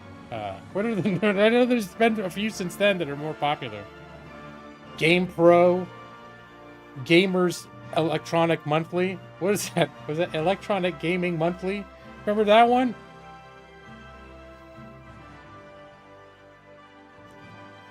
So, well, what happened to me is my gamer friend from high school recommended it, and it was like right as I was sitting down for the weekend to figure out like what game I was going to play. And it seemed lightweight enough and it's cheap enough, and I got it for like $10 on Humble with my Humble discount. So I was like, okay.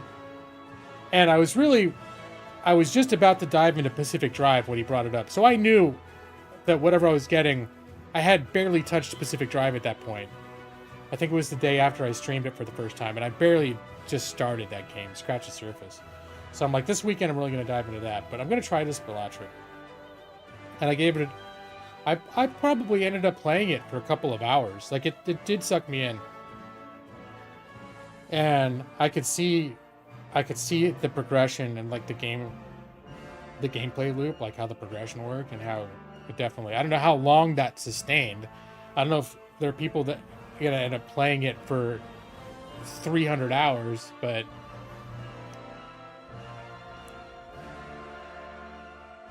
you got to get your game close to. I'm not impressed by my game count. In fact, it's almost a little bit shameful that I have that many games. That's one of the reasons why I'm like, I'm trying to pump the brakes on games. But then I'm like, you know, maybe at some point I'll cancel Humble Choice. But Humble Choice is one of the biggest culprits, because that's like 120 games a year that I get, just whether I want them or not. And it's like every month they give you 10 games, and every month there's 1 or 2 games on there that I'm marginally interested in. Some of them are often at least one game where I'd been thinking seriously about buying it, and now suddenly I own it. But I wasn't that, yeah, like it. Brad has been more and more disappointed as time's gone on, and I'd say I still usually, every month there's at least one game on there that to me justifies the cost. Like, let's see what's on the menu for this month for Humble. Because, like, I felt like this month it was definitely Humble.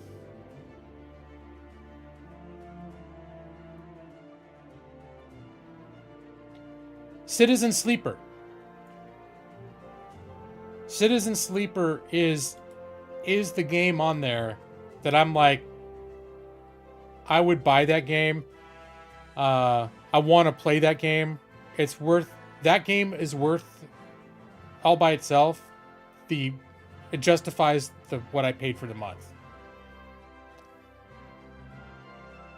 But just about everything else, I'm not that interested in. Like the Saints Row game, and maybe I'd try it, but I heard it wasn't that good. And I was like, eh. Literally none of the other ones, most of them I hadn't heard of before. And when I looked at them, they didn't look, my thing didn't improve. Neo 2, that I know that's got its audience. I don't think it's for me. It's like Dark Souls, except slaps you around even harder and is less fun. That's how it's been described, with an Asian theme.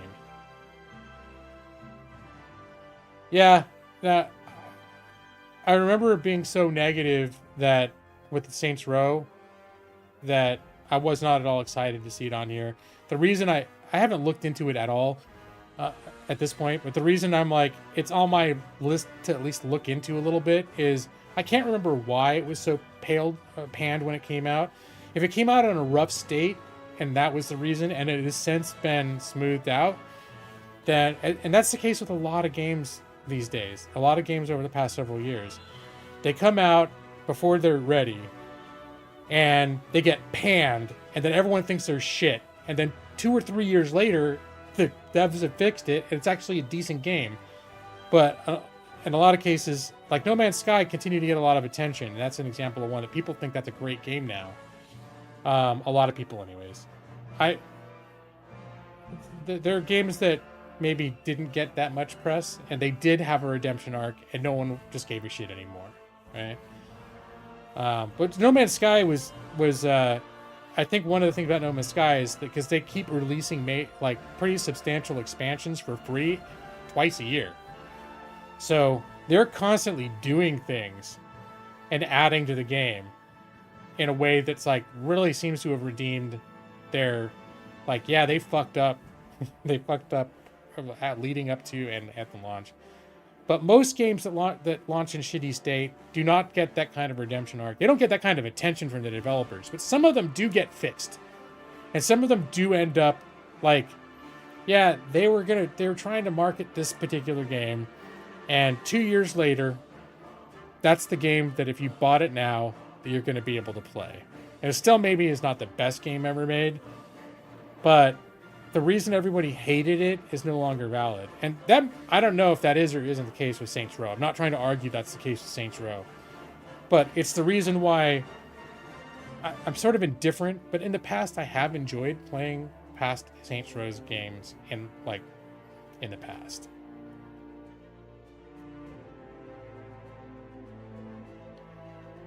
Oh, they've dissolved part of the Embracer. I'm not even familiar with that. Well, in particular, you didn't even like the Saints Row games that people think are good. Yeah, like I think I could have maybe gotten into Saints Row 3, except the computer I had at the time didn't get along with it, and it always crashed. Like in the first mission, there was a certain point where it always crashed, and so I was like, fuck it. And so I never tried. I never really went back to it again. Saints Row 4, I never finished it, but I put a reasonable amount of time into the Saints Row 4. I mean reasonable, I mean probably maybe 20 hours or something. 15, 20 hours. And I enjoyed it, and I thought it was good. I thought it was imaginative. The things they were doing in there were like, frankly, I mean, you may not like their humor and may not, I still can see like not everyone's gonna like it, but I thought they were doing some pretty cool things in that game.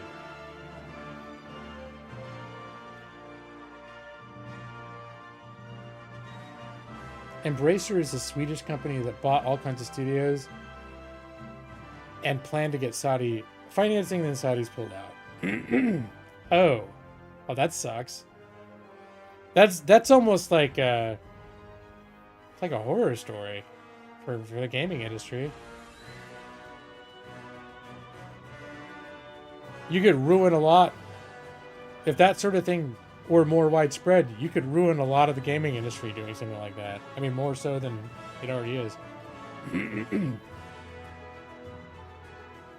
The traversal of Saints Row 4 was fun, at least. It was just fun to run around. I thought there was a lot about the premise, and I don't remember everything about it, but I remember like playing, and then there was a sequence when, like, it just did creative things. There's a sequence when you're in this like Leave It to Beaver VR. You start as the president, and then the United States, and there's this whole sequence where you're like climbing up the side of a nuclear rocket while they're playing Aerosmith, and then you save the day, and it's like super cheesy and over the top. And then aliens invade, and you're blowing the shit out of aliens with a giant cannon on the White House lawn. And then you're blasted into some sort of like Leave It to Beaver simulation where you end up blowing up, anyways. They were just doing things where I was like, this is really cool. Like, this is just, it's out there. And maybe some people look at it and go, this is stupid as shit. I don't like it. And then when the actual like main game opened up, it was more of a particular thing. It's like an alien invasion fighting back against aliens, and it's like GTA, except you're a superhero. I mean, it was just doing so many things that I thought they were just doing it their way, that I had to have respect for. And what I did play of it, I enjoyed. I streamed it a couple times a long time ago. In fact, I know Alali is not here, but I'm pretty sure I met Alali. The first time I remember talking to Alali was specifically asking like how to say your name while I was playing that 1950s sequence of Saints Row 4. For some reason, I specifically remember being in like the town square Central Park, blowing up cop cars with a rocket launcher and talking to Alali for like either the first time or like the second time she'd ever come in. That's funny if I can remember specific times where I was like speaking to people like that.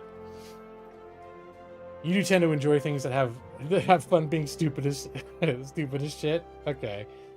I mean, you be stupid as shit and then pull it off in a way that's totally sucks to play. But I think the gameplay of Saints Row 4 was fine. There's some part of me wants to, now I'm talking about it, is like, I've always meant to go back to it. I can't remember though if I got to like once it opened up to the alien, like just the open world if I was just not, if I burn out on it or why I stopped playing it. But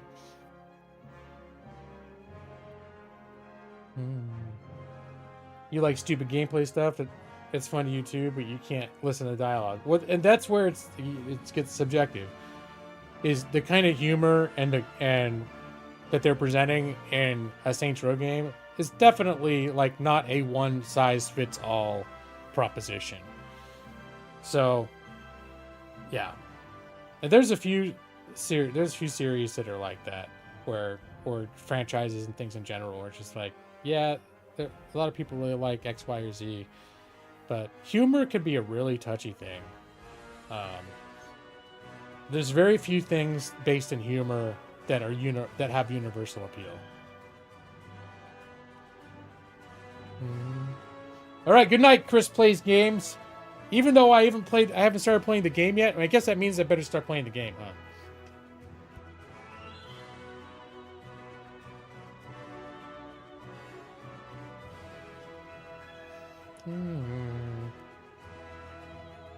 Yeah, I got to hang out in Brad's stream this time.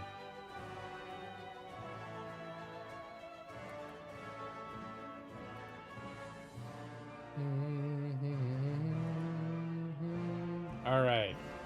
I'm going to take my 7 concurrent viewers and get into the game. I'll have to pay some attention to where I am on the interface. All right. I've got so many beverages. I did get my Taco Bell. I have my Diet Coke. For some reason, I poured myself some coffee towards the end of my workday. Now it's cold, but I like cold coffee too. So, although to a certain point, you shouldn't drink anymore. I think it's still safe. Yeah, have a little Diet Pepsi, some coffee. I got a bottle of water over there. I should probably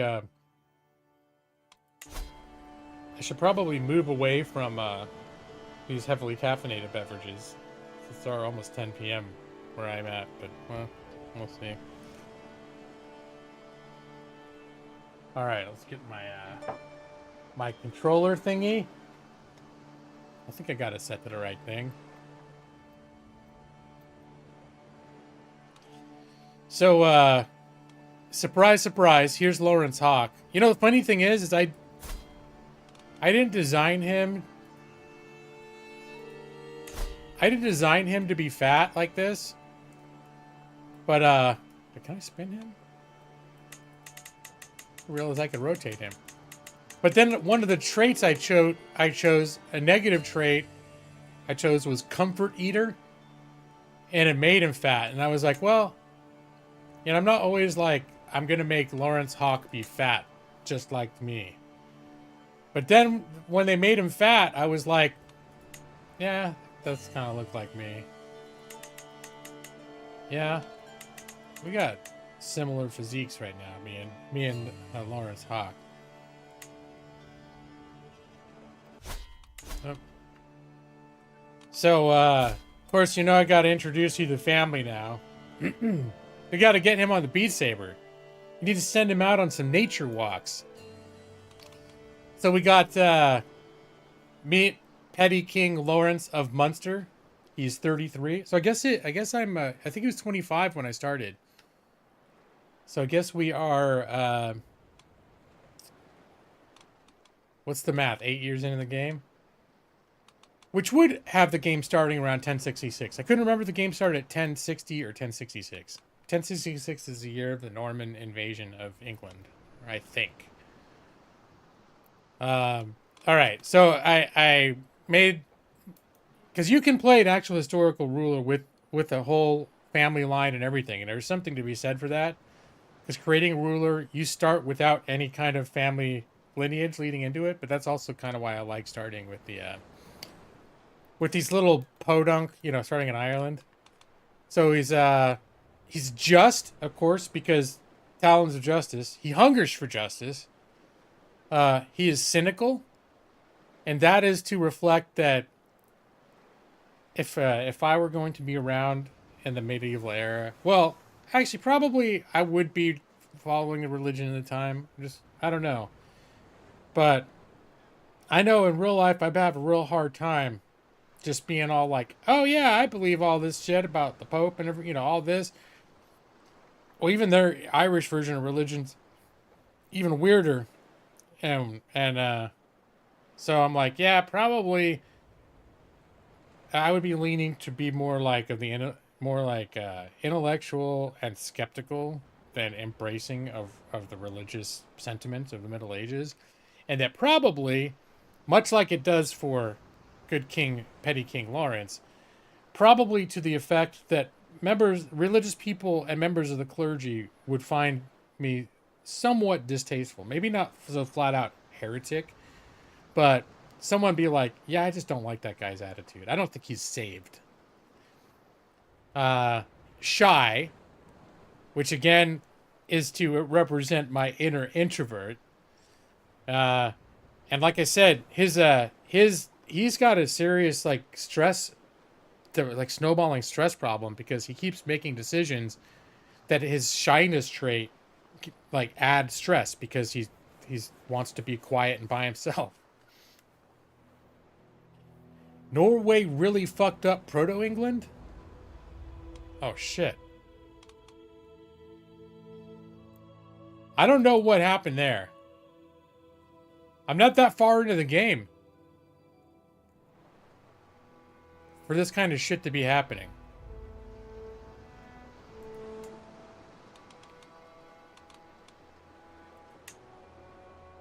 I didn't even notice this. I know that there are certain points in the game, though, where weird political things happen, where all of a sudden, Norway will own everything, and then it'll flip back, and England will, it'll go back to the English rulers again. So, I don't pay a ton of attention, but maybe I should, because this is, this is looking like the beginning of a faction steamrolling the world. Well, they're gonna hit a wall when they come to the Holy Roman Empire, but there's still some big players. And I always forget, I think some of this got added on. This literally goes all the way. Does it all go all the way to Japan? I don't see it. No, I don't think it goes all the way to Japan. Definitely goes all the way to Asia, but not as far as all the way to the Pacific. So I guess we'll see what happens with Norway. I just don't remember it going this far before. Though I did think by the end of all the expansions and everything of CK2 that it did represent all of the old world and Asia. I thought. And then when you go to if you then continue playing the timeline into Europa Universalis, is the first game starting in the 1400s that literally has a map of the entire world, New World and Old World. Even though when you start, it feels a lot like just playing this. It was okay over there, Brad? Yeah, so my impression of a lot of the non-European cultures is if you do not have some of their special expansions to provide you with the dynamics to make them feel different, that they just feel like Europe over here. But did you find, I don't know, because I've never played over there. Did you find it was it was passable an experience for you to be convinced oh, this might have been roughly approximating what it would have been like to be a lord on this part of the world? And hello, Bao Chow. All right. Can I convert to a new religion for the meme? No.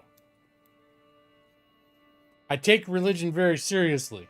And this is, well, I take religion seriously. Now, I know being able to create your own religion in this game is a thing. It's not something that I've explored yet. And normally what my thing is, I'm very much a conformist. So, and this is probably how I would be, even in this day and age. Even if I wasn't, I'm not Catholic, and even if in this game I wasn't Catholic. If I were transported back in time and we're suddenly the ruler of a Catholic nation in the year 1074, you'd better believe every time I stepped out of my room, every time anyone could see me, I'd be like, Pope, it's great, love the Pope. Hail Mary, full of grace, I love it all, it's great, love you, I'm Catholic, I love it. All day long, all night long. And the only change that I want to make is we're in this like weird offshoot of Catholicism called insularism. And we still consider the Pope the head of our faith, but we're considered like a borderline heretical offshoot of Catholicism. And the only change I want to make is I want, and this I talked about this last year, I really want for Ireland to become flat out Catholic, so that the rest of the Catholic world, where's the religion button? Here it is. This, I know I pointed this out before. This is, and of course you get over to the other side of the world, yeah, there's different religions. But you get to the European world, and basically what you see is Catholic, and then there's me over here. The little bastard, unliked insularism that a lot of people consider to be like terrible, not true Christians, don't trust you, don't believe you. Right, well, yeah, I did have, somehow in my last game, there was the through line of certain members of the family secretly adopting a belief in the horned god. Though publicly, they were still Catholic. It was a secret. Oh, I want to say that that she did pass it on. I think it was a Queen Evie, wasn't it? Remember Queen Evie? I think it was Queen Evie that was the secret horned god worshiper, and decided not to pass it on to the inheriting heirs. But I think there was like a third or fourth child, because every time, right when she was raising kids, every time right before they hit adulthood, they gave her like, here's your last chance before they launch into adulthood. They're at that age now where they're old enough to get it, young enough to like maybe follow you into it if you try to preach to them about your secret faith, that you might be able to bring them with you into it. And for each time I came up with a kid, I'm just like, no, I don't want to burden my kid with this belief in the horned god. It's just in the world we live in, it's too dangerous. It could destabilize the empire. It can destabilize our kingdom too much. That was just sort of the rationale. But then finally, it was like Maedros, her fourth son or whatever. She's like, hey, you're turning 16 soon. You're going to be a man. Let me tell you about the horned god. Remember good Queen Evie? That was quite the epic development. Let me see. What else have we got now? The expansion added plagues, a much more robust plague system. So you can zoom out and see where there are outbreaks of any notable plagues or diseases. It looks like for the most part, there were some breakouts in the last few years. It's pretty quiet. There's a couple spots. So let's see. The French flu. Is this the French flu is down here? And there was a spot of something over here. What is this? Famine fever. It's considered minor. And, oh, this is where I'm wondering, like, if I should move my map myself over. Because I cover up, like, the year and some other stuff here. I don't know if there's a better place for my camera, though. Does this look dumb if I'm over here? So you can see, like, the mini maps and shit. I don't know. You guys let me know if you think that looks... If you like it better with me in the middle here so you can see some more of the interface. One on each corner. I guess that upper left-hand corner is not doing anything. But I don't want this stream to devolve into one of those streams. Because you know I'll go there, but then it'll completely derail any gameplay once I start getting into that shit. All right. So what do we got? What was the other one? It was the French flu. We got the French flu is kind of near us. I want to say the French flu is one that I looked at.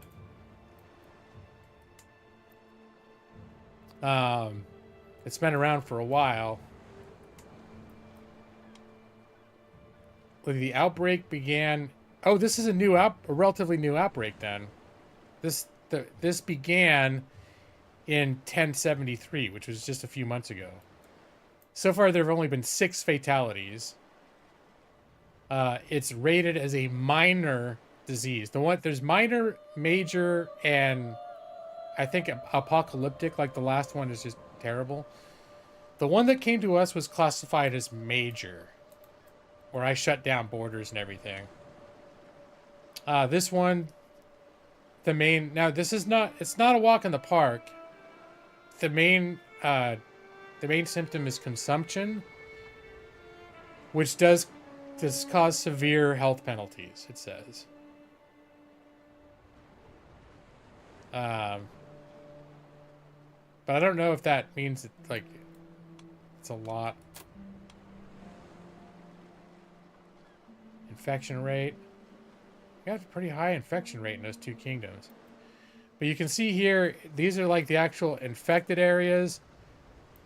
Infection rate 60%. And then there's like these areas that are kind of like striped. And these are areas that it hasn't gotten there yet, but these are at-risk areas for it to spread. Each one has a certain percentage. So I guess this thing doesn't spread that viciously, because when I'm looking at these things here, it's like the risk of infection spreading of French flu is 9%. Here it's 15%, a little more, 7%, 20%, 11, 12. And then you start getting further along here, it's mostly under 10%. I get closer to the epicenter, it tends to go up a little bit. So here's like a place where risk of infection up here is 31%. And the risk of infection has to do with like policies. If you're going into lockdowns, you can close down harbors to keep ships from coming in. There are things you can do to prevent that. And over here, the pox that I had, they were all down here and over here. And I pretty much locked everything down. And I locked down the capital, which is up here. And it ended up not even coming into our county. It never even came to our county. So I'm not sure if I'd made different decisions if that would have been the case. But before it got anywhere, I basically said, yeah, let's all go on lockdown, which was reflective of the paranoia that I know that I exhibited during the real recent pandemic. I was definitely someone that was like very glad to be working from home and having my food delivered and never going in public if I could avoid it.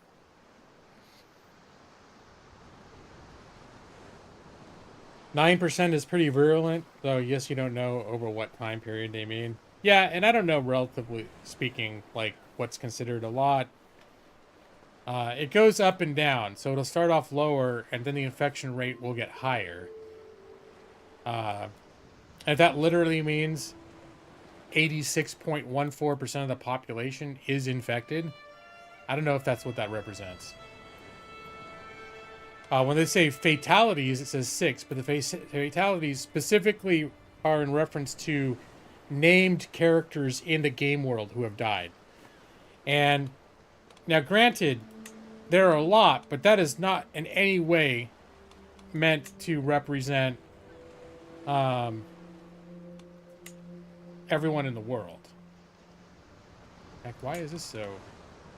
I was like, can I get just a list of everybody? All. So, yeah, there's a lot of people. This is a list of every named character in the world. But, you know, obviously it's not, like, in the real world in this, there were probably, like, I don't know how many people around, maybe 10 million people in the whole world. I don't know how many people were around back then. That's a lot less than what we have now. And this number is definitively not the character definitively not meant to represent every single person on the planet. Unnamed characters disregarded, just like homeless people in the Yakuza series. All right. Well, I know that seeing this, like, infection rates, when they were around here, places that were affected with the one that I had, that these were the infection rates. And the fact that they're considering this a minor disease, and that, like, I don't know, it could be just they're looking at it like, yeah, everyone gets the flu, right? Seems like everyone gets the flu during flu season, or more people than not, or a good, very substantial number. So, yeah, I'm not exactly sure. I don't know if this would hold muster if, like, a real epidemiologist were trying to, like, track these as real-world statistics. I'm not sure, but... All right, so I'm just going to spend... let's get back to Realms map mode. So I haven't even finished... Okay, so he's... Petty King Lawrence is just, cynical, shy... education trait I gave him was insightful thinker. He has earned the lifestyle trait hunting, because before the plague hit, he went on his vassal and his next door neighbor vassal had a hunt, and he had some good time there. Although I think he did socialize a couple times during the hunt that made him stressed. So we could have to work on that. There he is. He's a comfort eater, which helps with stress loss, reduces his stewardship skill by 1, and apparently also makes him fat. But it's not as bad as being a glutton. Glutton, like, people actually are like, I don't like that guy because he's a glutton. It doesn't make you stand out that much. Journaler, that was an event came up. He gets stress loss, additional stress loss, because now when he's stressed out, apparently he journals about it, which helps him deal with it. And quick is a congenital trait. It's expensive to set yourself up with a congenital trait when you start, but congenital means that there's a chance when you have offspring that they are going to inherit that trait. So, and let's see, I married, this was an Italian lesser, it was a land-holding family in Italy that I just liked her stats, and she also had the quick stat. It can be hard to get, a decent ruler with good stats that will give you a good alliance, because you end up being allied to their family. So it turns out the alliance that we have is not...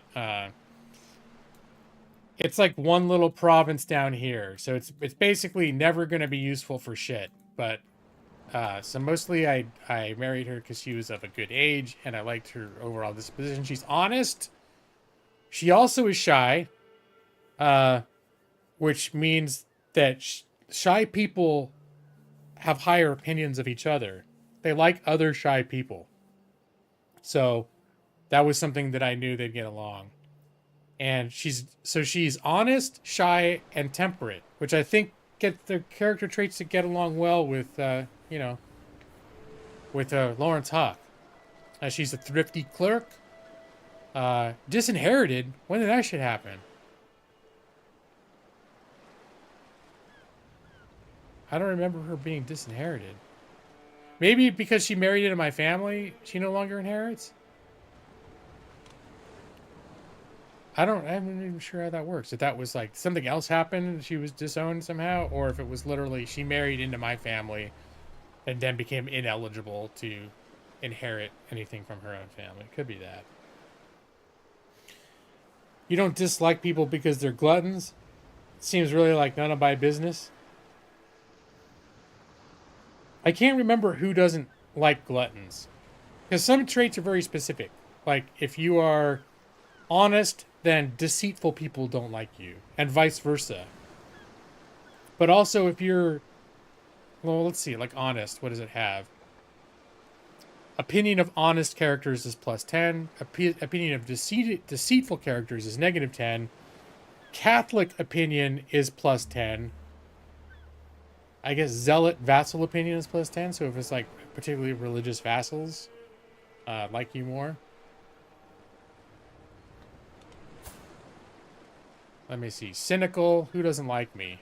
I get less piety points. That's like a point that you earn over time. Zealot vassals have a penalty, -15. Zealous characters have a -10. They're not into me. But the most people that aren't particularly religious, they're like kind of indifferent, right? They're like, oh, whatever. He is what he is. Other cynical characters like me. They're like, hey, shit, another guy that thinks like I do. All right, cool. Weird that deceitful people wouldn't like an honest person. Seems like a good mark. Well, here's the thing is, yes, actually, it does make you... It gives you a -4 penalty to intrigue, which literally means... Well, you probably know this, Brad, because you played the game too, but that literally means you're more susceptible to ruses. I'm guessing the -10 is more about what the person's real opinion about that other person is. It's like, oh, there's that sucker Queen Ippolita. It's like totally gullible dumbass that's gonna fall for all of my shit. Maybe they love being around him. Like, hey, I got this. Hey, look at this rock I found. You plant it in the earth and it will turn into a golden goose or whatever. It's like, oh shit, really? Yeah, here. Just make sure to do it right, or else it won't work. Oh, you did it wrong. All right, well.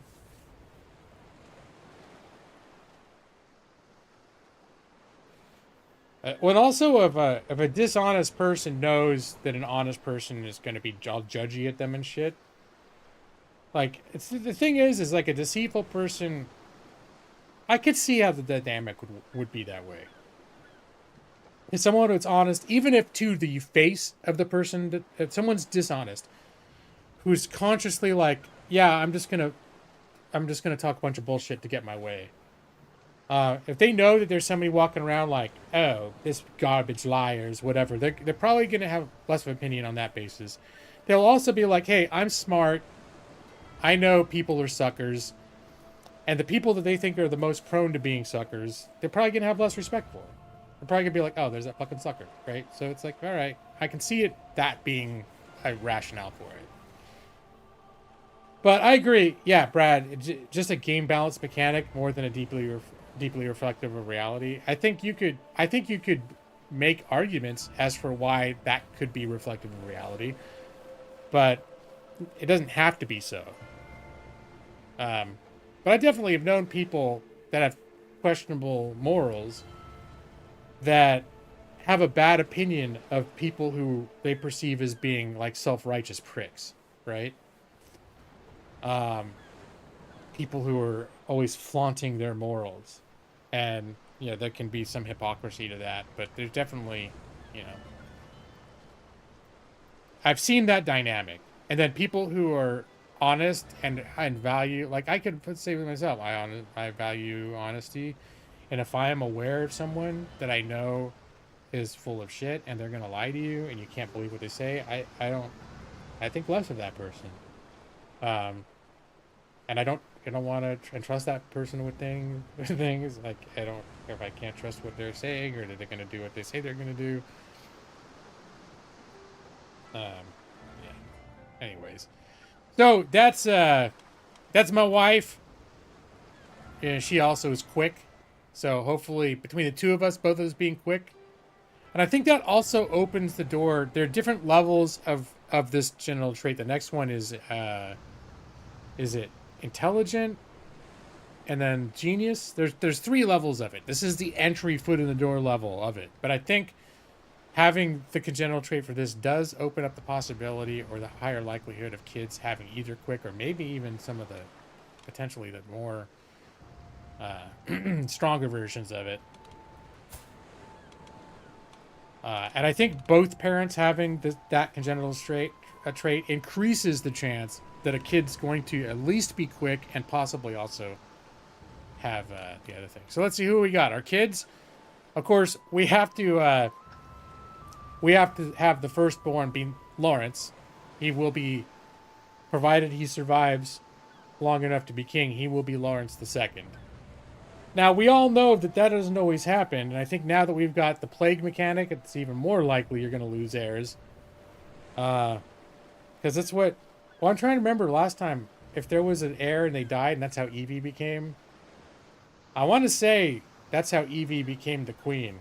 Is because there were male heirs, but then shit happened.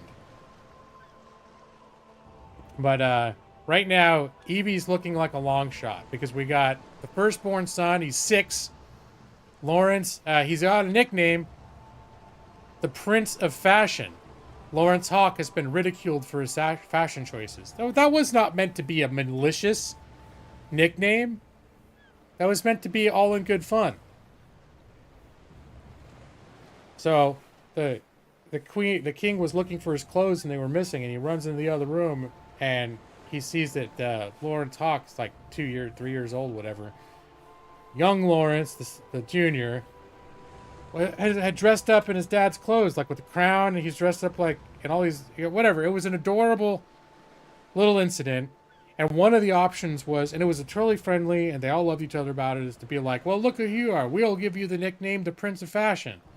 So now, Lawrence has the nickname, Lawrence, the Prince of Fashion, Hawk, because of that incident, which I think is adorable. But when they described it as being ridiculed, it wasn't ridiculed. Maybe lightly ribbed in a playful and mutually enjoyable way, because he came away from that liking his dad even better. All right, number 2. It's Brad Pritchard, Mac Lawrence Hawk. So the way I figure is, Brad, you're the biggest CK3 fan. You're also the person that gifted me CK3. You're the reason I own CK3. So, as far as I'm concerned, the firstborn always still got to be Lawrence. But the second-born male is earmarked for Brad Pritchard. And then third child is our little 1-year-old. Okay, Brad is what? Brad is 5. Evie Nick Lawrence Hawk, 1 year old. Let's see. We got traits. Evie does not have any traits yet. Little Brad Pritchard McLawrence. Uh-oh. He's rowdy. Oh, but Brad is intelligent. That's why I didn't even notice this before. Brad has the full-on... Intelligence is like the stronger version of Quick, of what his parents have. So Brad is intelligent. Very expensive trait to buy when you're customizing your first character. Your character is on a point-buy system. You have like a cap of 400 points that you can spend on traits and attributes. And all your attributes start off kind of garbage. So it's like you have to be... It's an interesting game of setting up like, oh, I'm going to give them these traits. And I think you can go overboard and give them like all amazing shit. And then it just disables achievements. So I think you can still do it if you want to, but if you go over the 400 point limit. So that's why you end up balancing when you're creating a character. You have like, oh, he's going to be quick, but now I need to find some weaknesses. So it's like the shyness, which I am finding to be quite debilitating. More debilitating than I remembered. When it comes to all these stress penalties he keeps getting because of his shyness. He's having to do things to be social because he's the king, and his shyness is fucked up. But you're shamed because you're not genius. Is that the problem? You're like, Brad, you're like, yeah, intelligence is great, but I'm a piece of shit because there's some people out there that are geniuses. I'm very impressed. So Brad, you are rowdy and intelligent. Brad, at any point, would you ever describe yourself as rowdy? I mean, I know you like to drink a lot, but I don't know if that results in behavior one would like, where you're going out and like smashing mailboxes or anything like that, picking fights. I don't know, back in your younger days, if you'd get drink and go out and act a fool, spaz out. I don't know what if things looked a little crazier when you were younger. But I don't rowdy is not how I would describe you in real life. But rowdy is a positive trait. It's a childhood trait specifically, so it's gonna probably branch off into a couple options later based on life lessons. It's usually how these things play out. But right now, rowdy has given you a +1 to your martial and intrigue. Boisterous. I could see boisterous. Rowdy, I picture more as like physical, getting people in headlocks and whatever, throwing shit, whatever, do egging houses. This little rabble rouser, right? But not necessarily like mean, but just someone to go out physically, like mess shit up, playfully, more usually. But I guess he's a rowdy. Rowdy doesn't imply you're gonna like beat the shit out of people. It's not like mean. All right, so that's cool though. I'm glad to see that. And you have a personality summary is bold thinker. This character is somewhat rational and is more likely to avoid tyranny, use counselor tasks to defend themselves, and avoid offensive war opinion. So this is talking, I guess, when this person is in a leadership position. They're generally more likely to do what is objectively best for the situation they're in, such as murdering a tyrannical liege, exchanging hostages to avoid war, or cutting spending when in debt. This character is somewhat bold and is more likely to declare war on rulers close to their strength, accept and propose duels, and take risks, for example, when getting medical treatments. They are less affected by dread. Alright, so that's Brad. The Evie's probably too young to have a personality trait. She's just balanced. I think it's because she hasn't done anything yet. This character has a balanced personality. They will not act in any notable way. So, we'll see if that retains to adulthood. You're like, what'd you say? We have to ask Skull Sphinx, if he were here, if he would regard Evie as a balanced. Yeah, Evie will act, let's see, in a balanced way. Not any notable. She's just like, yeah, there's no defined streaks yet, like she's rowdy or shy or anything else. So, all right, let's take a look. We got our oldest, which is Lawrence's namesake. He is wow, also intelligent. Wow, okay. He also has a childhood trait of pensive, which is Lawrence is often lost in thought, trying to understand the world around him. He often relies on books and systems to make sense of things. So yeah, this is actually pretty much like I was when I was a kid, kind of like a worrier, to like to read and shit like that. At a certain stage in my childhood. I don't know if when I was 6 though. I don't think I was pensive when I was 6. I think that shit happened more like as I was hit my 10 and preteens. I started becoming more of a worrier.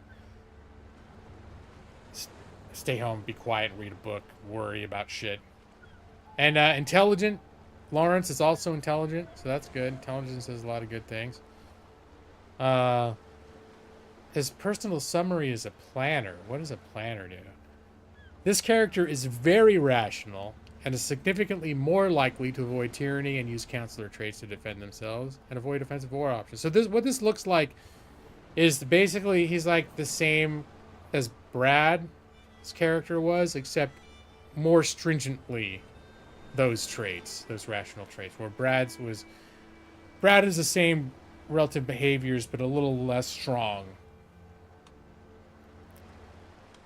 All right. Anything else notable? All right, back to Dad. And who's her parents? Her dad is the Count Anselmo of Lucca. And we are allied with them. Let's see, where's he at?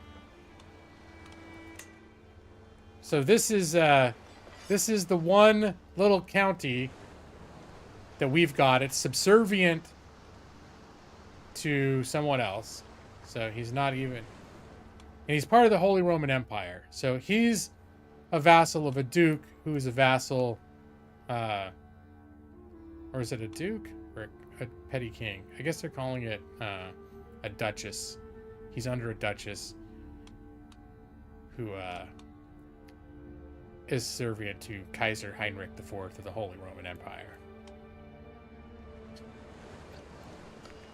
So yeah, if I get into a war, which I have been in one very brief war so far, I could call him as my ally in a war, but guess what? He ain't getting over here. The war that I did have is when you start the game, this county, which is a de jure part of this duchy, this county belongs to someone else. So you have all sorts of claims to it out of the gates to justify attacking. You have multiple claims to justify making war on this person. So I did, but it was just like me against him. I had a couple hundred. I think it was like 400 or 500 troops of his versus 700 to 800 of mine. And it would have been helpful. It wasn't the kind of overmatched odds that you want to have, because you can end up losing enough soldiers that you don't have enough to siege at that point. But I ended up winning and getting it. Is this guy still bitter about that? Let's see. He's got a positive opinion, because I think that's because I schmoozed him a little bit. I gave him a council position. He liked that. His opinion of me is he's ambitious, which makes him resent rulers. He's arrogant. I'm not humble. I wonder why being arrogant doesn't like me.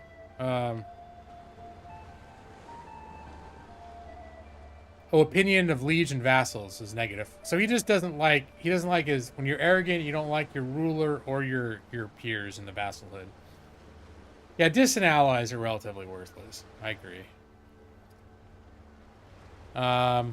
He doesn't like, he did actually start a faction against me, because I changed my government to, you start off at pass, or the low crown authority, and I went up a couple years ago, maybe last year or 2 years ago, I changed it to limited crown authority, and I only have 2 vassals, him and a guy that was already in the start of the game already my vassal. He started a faction against me, and the other guy joined the faction, but then I schmoozed him a whole bunch, the leader of the faction, and it was really close to the point where they were going to press the issue. That's where it's like either move the crown authority back down to where it was, which is what they wanted, or they're going to send troops against me. Normally, what I like to do in that situation is tell them to go F themselves and beat the shit out of them with troops. But between the 2 of them ganging up on me, I'd probably be outnumbered if that happened. So I'm glad I was able to schmooze him, and then his positive opinion made him so he disbanded that. But I'm trying to see if he's still salty that I declared war on him. That's fading over time.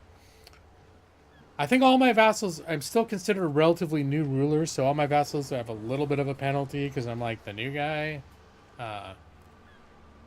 He's insulted by something. I can't remember what. I don't think it was the attack.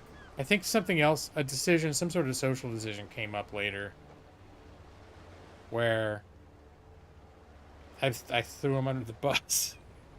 I was like, well, so whatever it was was something that I could have handled in a way that would have been more favorable to him, but it was more to my benefit and less detrimental for me to let him. I don't want to say whatever it was kind of his fault anyways, but I could have done more to like shield him from the consequences, and I didn't. Oh wait, is he my rival? Oh, Frozen Grief. Having never... Okay, because, yeah, his province was the one that really got hit. Having never processed death of a loved one. Oh, shit. I just realized 2 of his 5 kids died. Yeah, see? Isn't it glad we locked down the borders?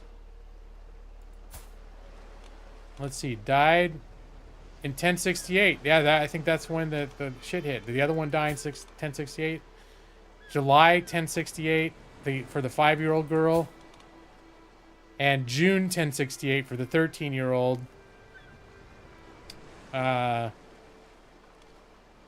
Son. And let's see if the parents were already dead. 1045 and 1020. So the people up the chain of this guy's family were dead already. But yeah, I wonder if I think the plague was also over here. I wonder if my other vassal lost anybody. No, he didn't. That's interesting though. That, like, I hadn't noticed that before. I don't spend a lot of time always looking deeply into my vassals unless they're family. But to realize that, like, he lost 40% of his kids, and that's fucked him up.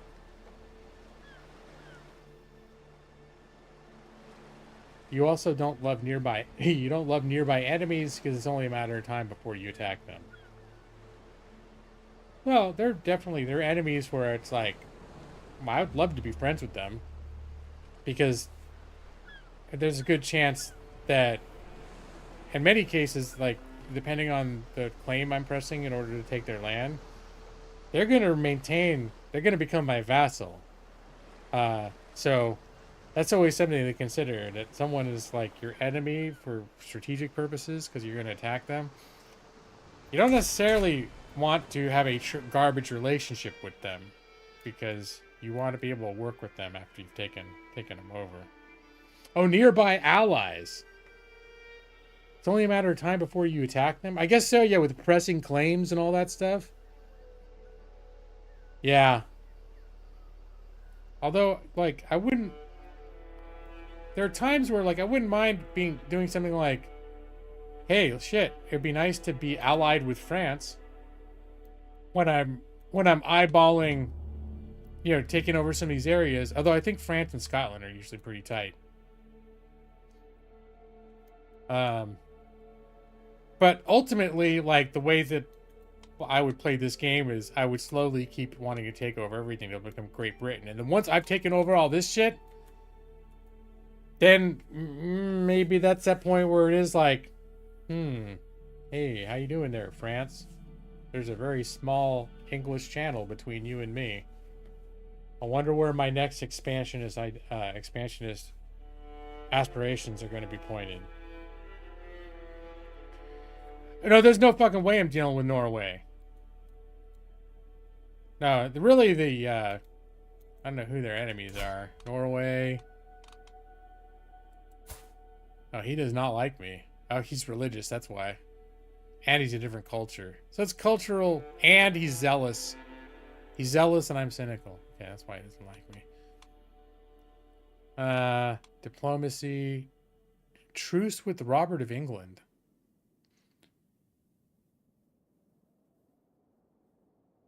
Was that the king? Was he the prior king?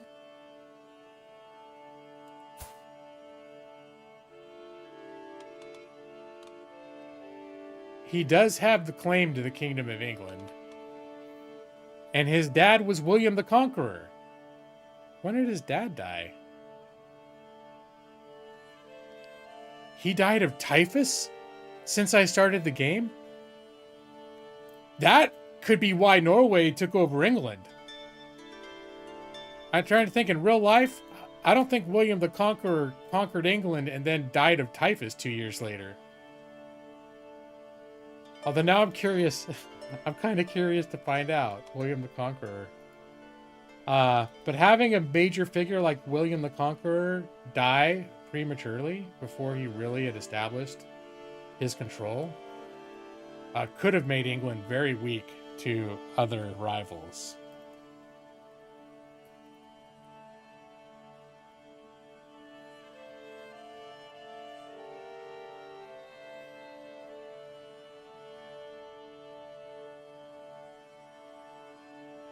He lived another 20 years? Okay. Oh, they're making a show about him. Starring, I recognize his face. Starring a guy that I recognize. Yeah. So remember how I said that it could just be a real temporary flip-flop over there on England? This is definitely a thing of like, yeah, if you have a powerful conqueror that comes in and takes over a land, but then like history has him pacifying, because you take over a country as a conqueror, and it's going to be a little unstable for a while. And if you suddenly you just got there and you're just starting to like lay out a game plan for how you're going to get that shit under control, and then you die of typhus, yeah, it's going to fuck your shit up. That's probably what happened. So Norway may be my there may not be in England for a while. Unless something bad happens in Norway, we may be stuck with that. And they already got a foothold up here. Now I'm curious to see what he's got his eyes on.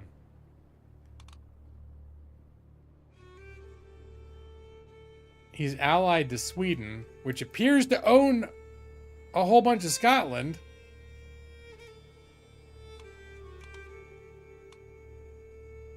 I don't understand some of these things sometimes. It says it's Scotland.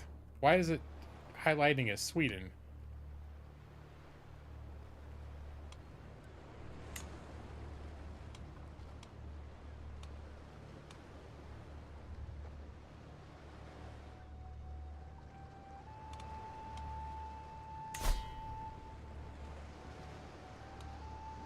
Okay.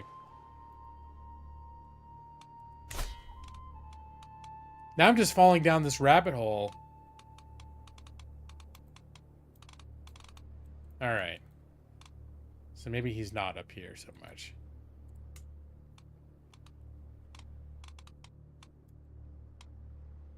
He's a truce with Prince Robert. Oh, he's engaged in active war.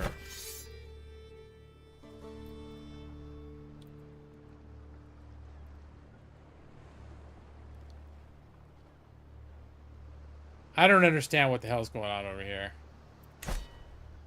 I guess he's not a primary combatant. You think I should attack Denmark? You think I'm up for it? Me and my 800 soldiers? You think I'm good for it, Brad?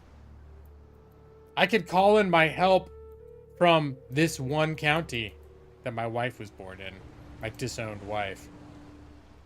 Probably between me and them, we could take out Denmark quite handily. Do you think, Brad? Do you think that's a good idea for me to do?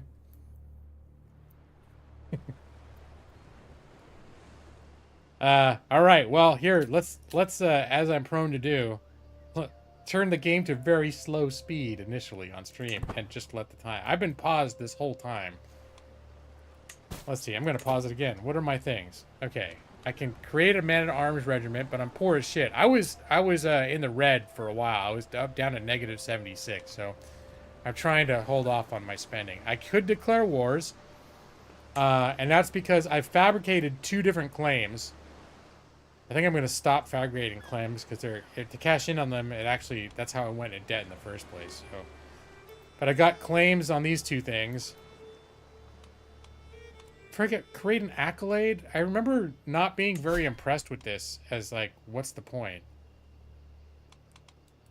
Create an accolade. Select your acclaim knight. I'm almost thinking of forbidding.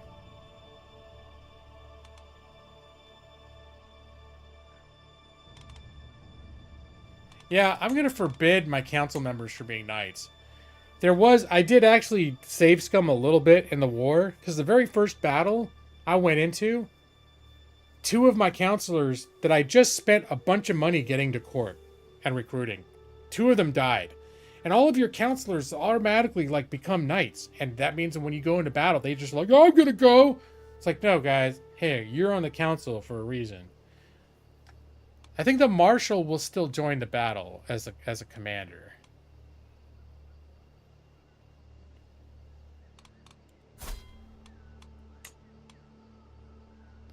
Here, this guy, who is he? Fyong Hall? Oh, he was on my council originally and I fired him. He was a little salty about that shit. He's brave, generous, and chaste. I feel a little bad now. He's actually like a decent guy. He's disfigured. They originally had him as like the steward or something. Like he had terrible stats for it. So I moved him over to Marshall. But then I got someone came into court who has a super high Marshall stat, like in 20 Marshall stat, and I was like, sorry, dude, this guy's not like, he doesn't own land or anything like that. So I'm like, all right, man, sorry, but like, you know, you're gonna be a little pissed off. This guy's twice as good as you are. Let's see, and I think he's younger too. Although his traits are, he's wrathful and impatient. I was gonna say that probably actually may make him a more effective leader. It increases his prestige. Wrathful does make him a better military person. Just because he loves to kill shit. Go have a battle and beat up my neighbors? I think my plan was, I was planning, I'm going to create an accolade. Sure, why not?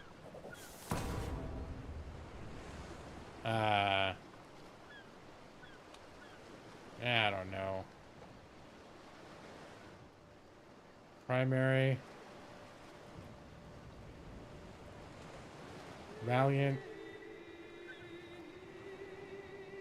So he gets all this glory and shit. I'd never even really, and he doesn't have a successor that I can set up. No. Now they're gonna warn me like, hey, your special knight doesn't have a successor. It's like, oh, that's okay. It says I need more knights too, or I have few knights. I can designate a guardian for your son and heir, Lawrence. Nope. Right now, I want to raise that shit myself. I think I did have, there's an expansion called Somethings and Wardens and whatever. Like, it's a whole thing about switching kids with other rulers and all that stuff. Apparently, it's, adds a much more robust dynamic to that part of the game. But I still like the idea of me raising my own kid so I can make the decisions. At least who is going to be the ruler. But in general, if I've got the bandwidth, I like to raise the kids myself. Unless for some reason I ended up where my ruler and his wife were absolute pieces of shit, and I want my heirs to have a chance, then I'd probably consider like, hey, why don't we have them go stay with Brad Pritchard, with my vassal Brad Pritchard, who's a reasonably well-tempered genius. So yeah, Foxglove needs a worthy successor, right? Now here's, I think, what I wanted to do. I think this was my thing why I wasn't going to go to war right away. First, I have a low income at the moment, and war can end up being a little bit expensive. But I think any war I get into is going to be pretty small, unless they bring in allies. Sometimes you declare war on the one guy, and all of a sudden they've got an ally. That sometimes they didn't even have it before. All of a sudden, once you declare war, they do, and it's someone big, and they come after you, and the war ends up not being as simple as you thought it was going to be. But I think my thing is I can station a man-at-arms regiment, and I think before I declare any more wars, I would like to, in fact, station a man-at-arms regiment. Which means that, my army right now has got 900 people in it. It's not a ton of people. If I can add 100 or 2 more people to that shit, that's significant. So, like, if I do this, if I raise pikemen, another unit of pikemen, it's an extra 200 people.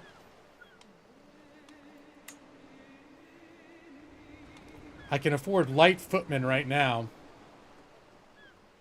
But, yeah, I just don't want it. It doesn't make sense for me to spend all the money I have on the lowest rank of people to add another, whatever. So there are reasons why it's in my estimation, is a bad idea to just be like, hey, I want to go fight some people and just go do it.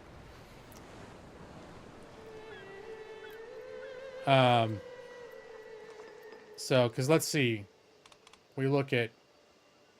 Now, it does say 571 and 500...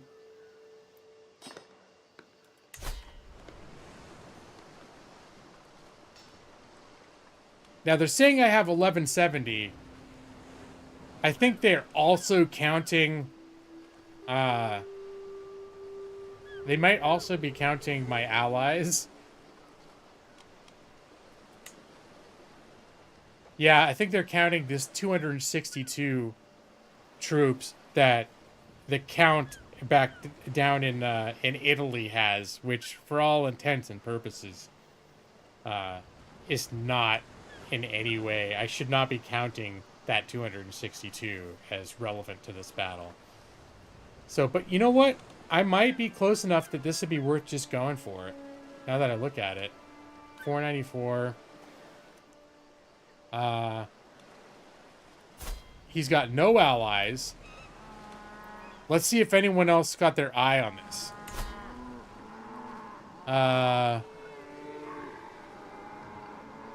Can I see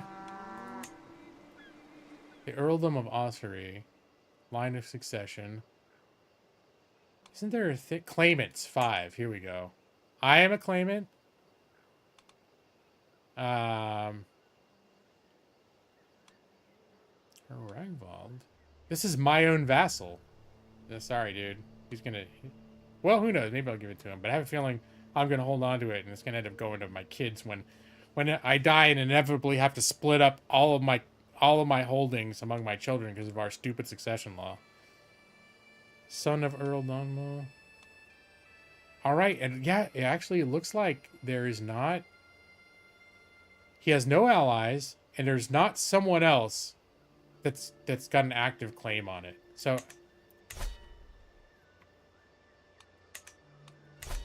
And see, this is another thing where I've learned that you have to look at some of this shit before you... Like, this is not a game that rewards you for willy-nilly going like, I want to fight! And then you just go in and do it. I mean, you can, and in many cases you can get away with it, but unless you're really into save scumming, which I've done definitely my share of save scumming in this game, you can read the lay of the land a little bit and find out that, like, oh yeah, this looks like an attractive target, but there's all these reasons why shit's gonna go bad.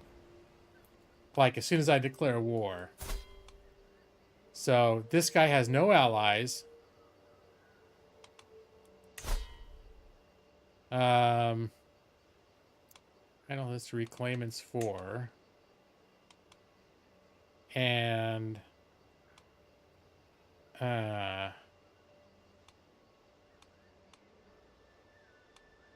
So there's a couple of claimants that are earls.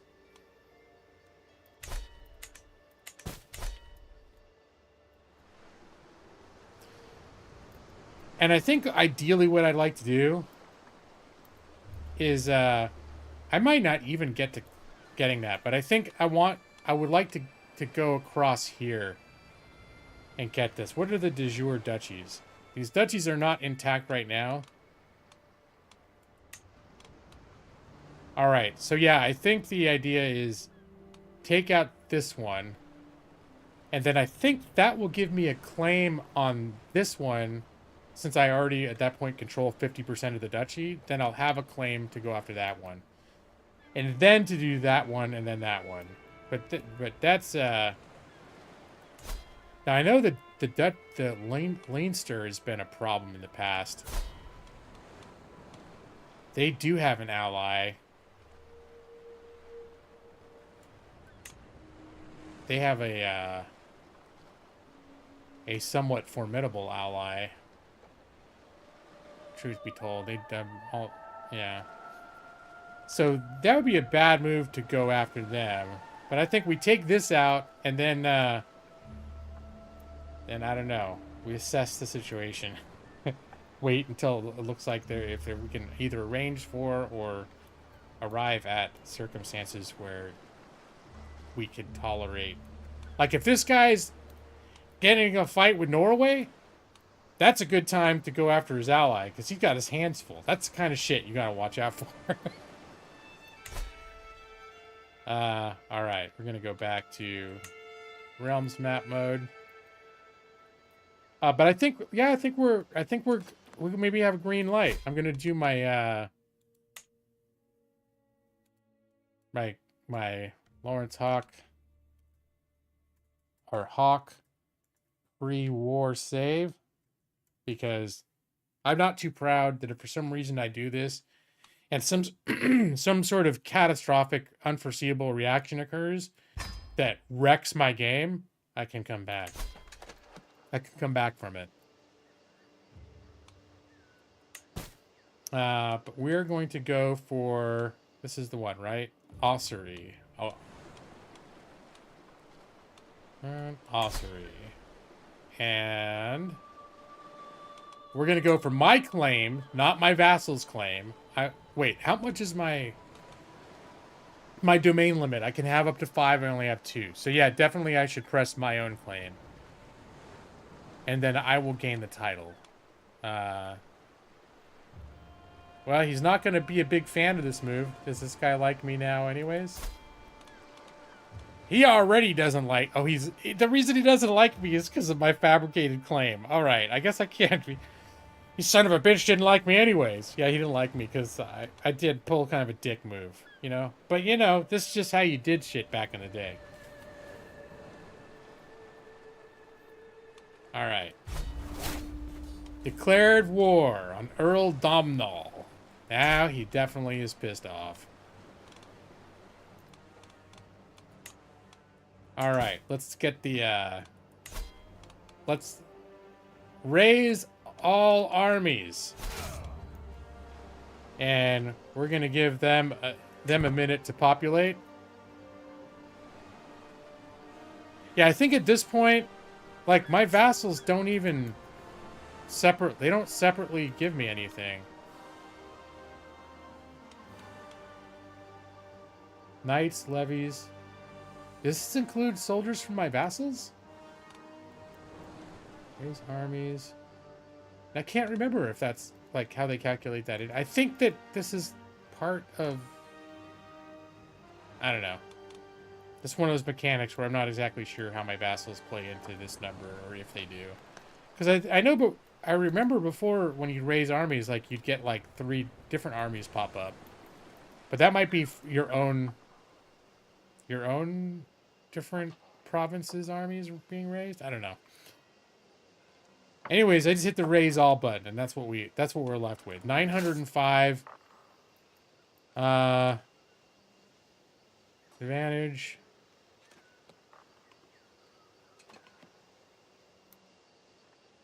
All right, we're gonna come over to here.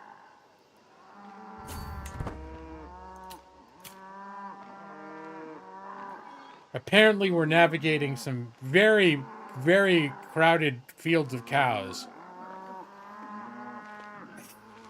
It's a very, lots of cow noises.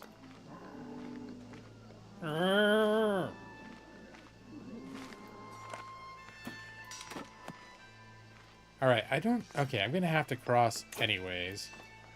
So, let's cross over here.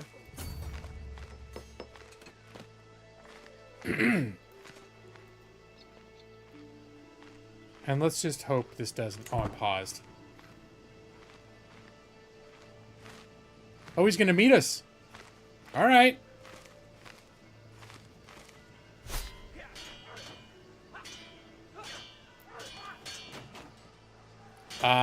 Why is he winning?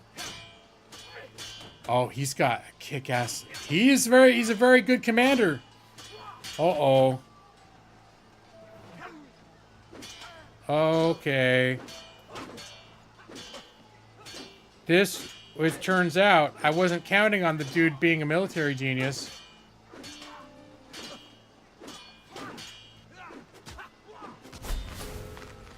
Oh, God.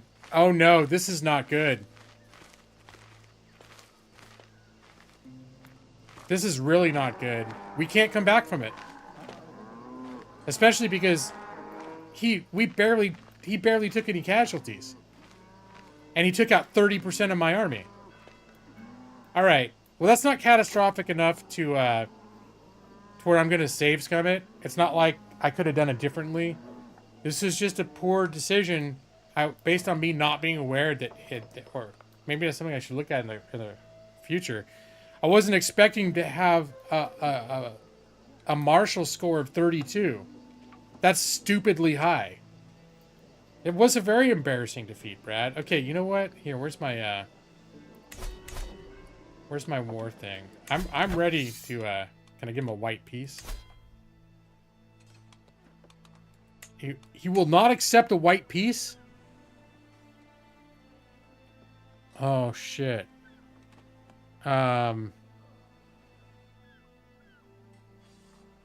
What happens? Wait, am I thinking about surrendering? I have to pay him 128 gold? This actually, honestly, this could wreck my kingdom. Well, the reason I was considering maybe he would consider a white piece is because we still have comparable armies, and I was the aggressor, and he may be like... Anyway, we'll see.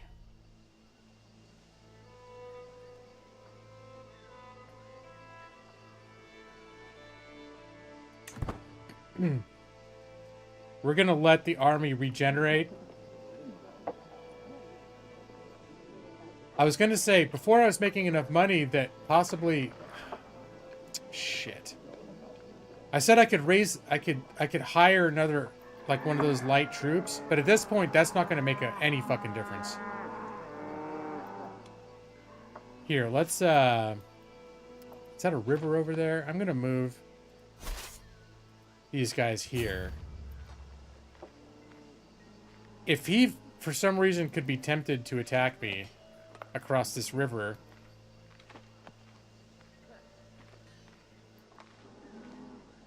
Oh, and his armies are building up too.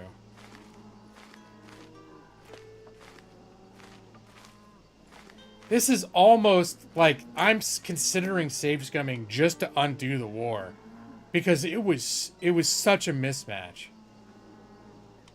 I've really fucked myself up. Like at this point, for me to under optimal circumstances, when I make 2 gold a month, and I'm looking at going into 100 into debt because of this miscalculation, that could seriously fuck up my kingdom. All right, hey guys, what's that over there?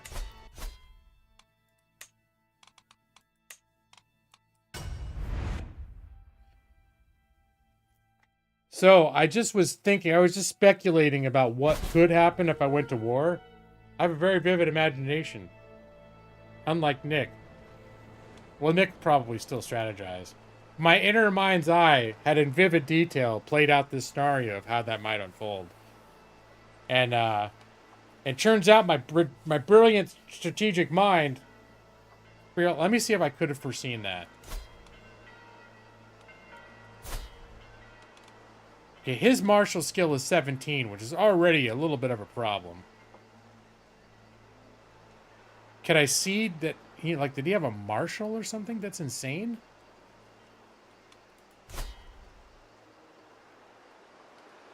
I'm trying to see if there was some way I could have seen that he would come at me with a 31.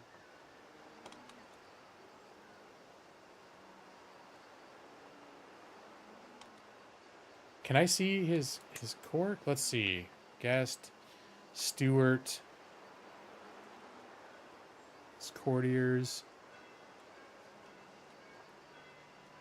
Chancellor. Where's his...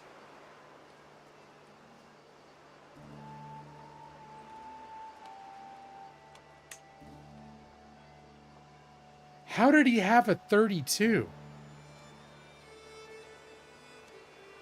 I don't know that I could have seen this coming.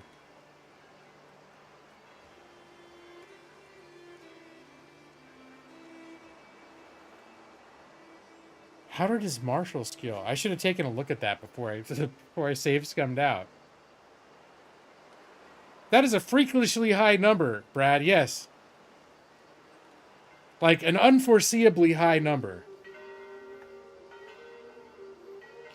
Well, usually the commander is going to be their what the hell is the position called? Usually it's going to be their marshal, right? And I think you can appoint other vassals to lead armies. I think you can. I can't remember. I know it automatically appointed my marshal, who's my most skilled commander. So I'm like, yeah, fuck it, that's fine.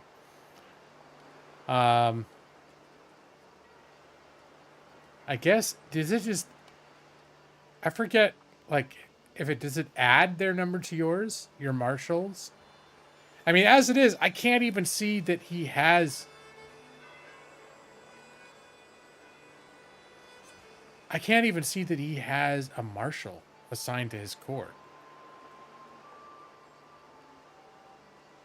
He's got a chancellor. Oh, his son is a marshal. There it is.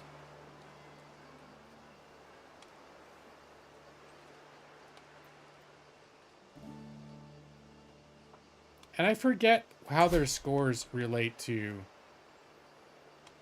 Because, see, my marshal is 20. But how did he end up with 32? Anyways. Because I'm pretty sure my army still was like, oh, is this guy 20 against someone 32?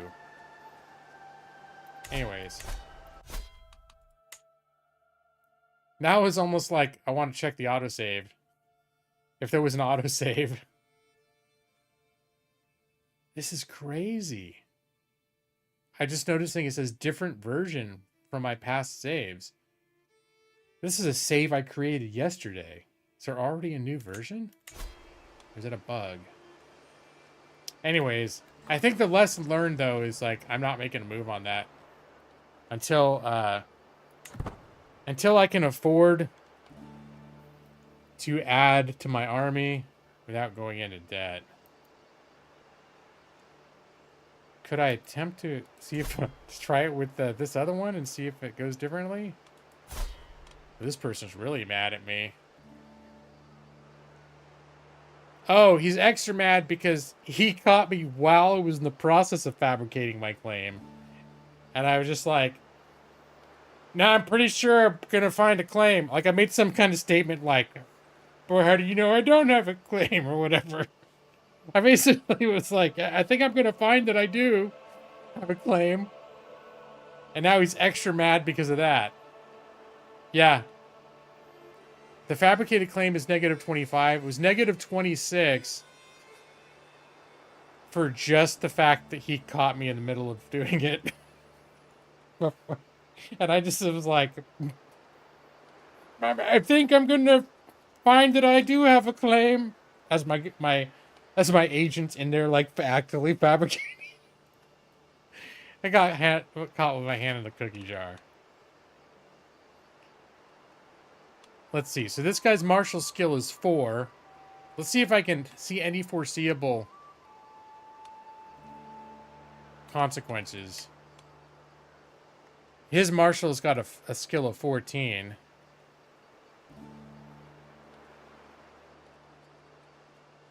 Oh shit, why am I going forward? Okay, so you know what? I think I'm just gonna try it with this guy. Although I would really like, this land is so much nicer. In fact, you know what? I'm gonna wait. This is all swamplands and shit. Because expanding has its price. You can only expand so much, and I really think I need to start here and expand this way. Of course, Dublin, if I did expand to Dublin, how's this guy looking? Oh, he is also... Wait a minute. Is this the same guy? Earl Mac... Oh, this guy owns both of these. That's the deal. Okay.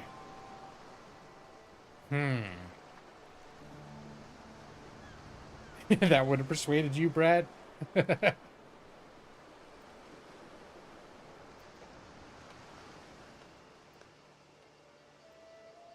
Alright. Do I want to go for an attack up there?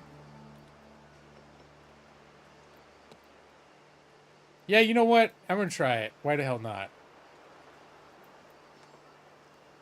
So, this one is... I could declare wars. Because I'm not going to try anything on that guy for a while, so... Yeah, I'm going to press my claims. Let's see how horrific this can go. Alright, raise all damn armies. Give them a minute to build up. And,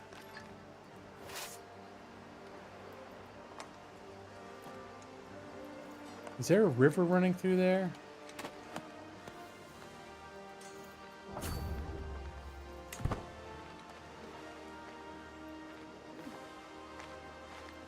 Alright.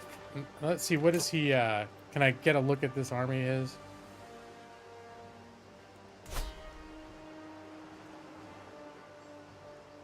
So I can see if there's going to be any fucking surprises.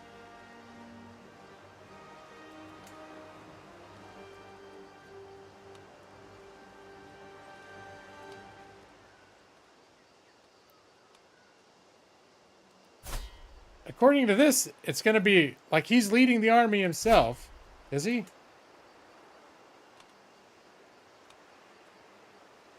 I don't think I'm getting any intel on the army.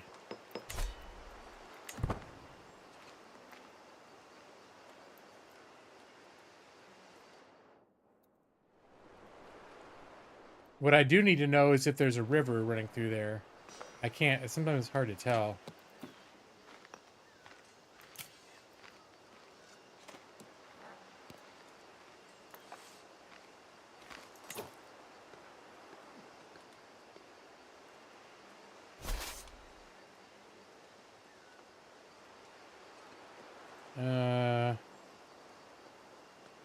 Terrain wetlands.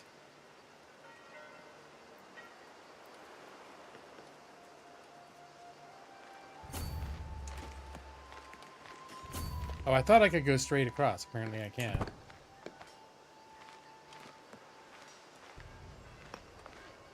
But I think it'll give me some kind of readout about, like, if I go for this attack, am I going to have some kind of massive disadvantage?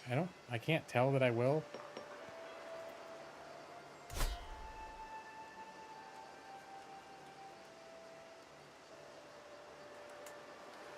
That's a holding.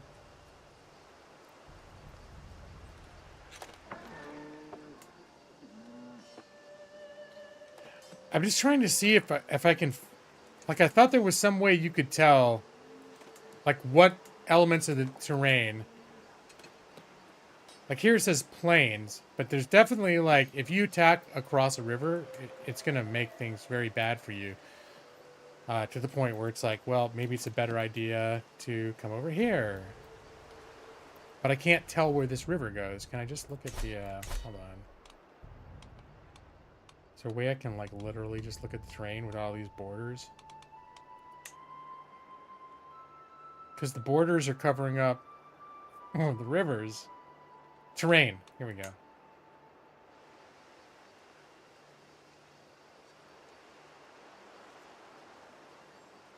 Like, I can clearly see it like a river here, for example, and a river here. I don't see it conspicuously in a river there.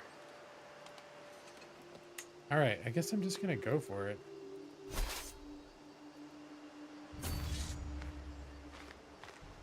You will probably win. Potential battle in 8 days.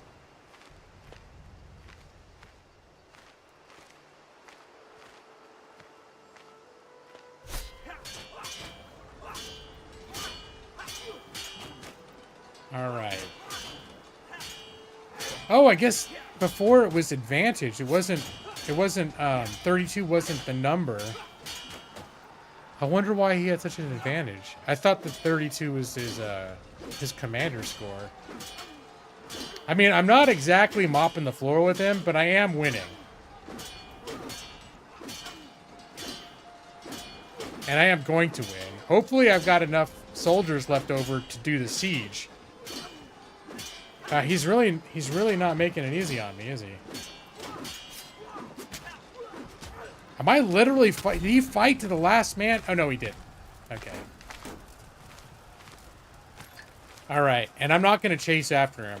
I'm going to sit here and do the siege. But I think there's a pretty good. Oh, what is this? Just some random shit in the middle of this. My vassal is Mayor Suni, known for his interest in venery. I don't know what that is. Brings rumors of beasts spotted in my realm. I'm hearing much talk from the earldom of Desmond. It is said there are excellent prospects for hunting thereabouts, and many a worthy roe seen roaming the woodlands. I can either just say interesting, no immediate effects. That earldom of Desmond gains game sighting for 3 years, which increases hunt success chance. That's fine. The other option I have is to say, do not bother me with this. I will not receive sighting events, and I'll gain 16 stress. Why would I do this? Just to be a dick? Be like, hey, I got this cool news. Fuck off! And then it hurts my soul to do that, so now I'm stressed. Nope, I'm just going to say interesting. No, Brad, I'm not going to say that.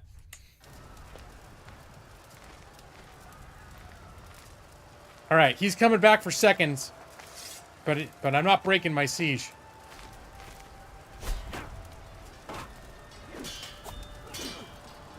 Now I'm at the advantage. I am role-playing. My guy wouldn't do that. Was he possessed by the spirit of a Brad Pritchard? His rambunctious son? Is this he's like, Daddy, tell him you don't give a shit. I'm rowdy. That's true. You're shy. You don't want people to talk to you about random shit. That's a good point. That you could say, but shy does not mean impolite, though, right? Doesn't mean rude. So he's very well as just someone's like, this is like me in real life. There have been a lot of times I never tell anyone get the fuck out of my face. I just like, but there definitely been times when I've wanted to be by myself, and people have talked to me. I think one of the worst was when I used to do customer service jobs, and then I'd finish with my shift, and I'd be tired, and I'd be ready to go home, and people would, like, I'd bump into people, like, before I even really got away from work. They would be like, blah, blah, blah, blah, and they want to talk. And there are people that I liked and that I enjoyed talking to, but sometimes on certain days, I was just fucking done. I didn't want to talk to anyone, and I was just like, I'm done talking. And I'd be talking to somebody just kind of like, just fucking exhausted. But I would never be like, well, actually, I think I did insult someone once by accident. I didn't mean to, because I was talking about this exact thing. But I was talking to somebody who did that to me. And it wasn't on my radar. It wasn't on my radar that they were going to be like, oh, he's talking about me. Because I wasn't talking about them. But I was talking about, like, sometimes this sequence of events happens. And I get out of work and someone talks to me, and I'm just like, I just don't want to be talked to. But I'm too polite to say anything. And then I realized, like, I'm just exactly describing, like, I think I was talking to this person right after I'd finished getting out of work. They came and were talking to me. And I think after that point, that person always seemed like a little weird around me. And I was like, well, shit, they probably thought I was backhandedly talking about them. And I wasn't. I was just talking about, like, this is a thing that happens sometimes when I get out of work and people talk to me. So that's probably part of the introvert part of me, the weird, you know, like, I look back at that as an example of, like, I should have known that was not a thing I should have talked to that person about at that time, right? But in retrospect, it was only after I said it and I saw their reaction that I was like, oh, I probably hurt that person's feelings. And I felt really bad because I actually thought that person was really cool. Although I will admit, that person was a talker, and on occasion, I did want to get away from that person, but it wasn't because I didn't like them. It was literally because I was just too tired. Yeah, after that, that person was always a little standoffish from me from then on, which makes me feel bad. All right, let's get back to this. My lord, my bishop Lorcan approaches me with urgency. A local merchant has a copy of the influential Regala Pastoralis, but refuses to sell it to me. If you make him see the error of his way, I would be in your debt. Okay, first off, what is this guy already? This guy already likes me okay. 31. I'll make sure the book gets to you. Pay 50. I pay 50 gold? No, that's my whole treasury. Fuck you. Not doing that one. This book sounds interesting. And then I can pay 50 gold and buy it for myself, like an asshole, and piss him off. Increases my learning and gives me... I mean, increasing my learning for 50 gold? That's worth... That'd be worth it. What is my learning? That would be worth... Increasing it... Permanently increasing an attribute? But with that, when that's your whole savings... That's the way this game keeps going. I'll be like, I need to save up money. I have all these big plans, but I can't spend money... because I need to do it for this plan. And then this kind of shit happens, and I'm like, I don't mind pissing off the bishop so much. If I get a learning point out of it, a permanent learning boost. Well, then there's the last one, and this echoes this one, Brad. The last option is, this sounds like a you problem. And then nothing happens except that he loses 10 opinion of me. Because I blew him off. But honestly, the fact that I've only got... First off, I'm not going to spend 50 bucks to make this guy like me a little more. One way or another, he's going to be disappointed in me not helping him. The main thing is like, do I want to save... What is my learning right now? My learning is high. My learning is 21.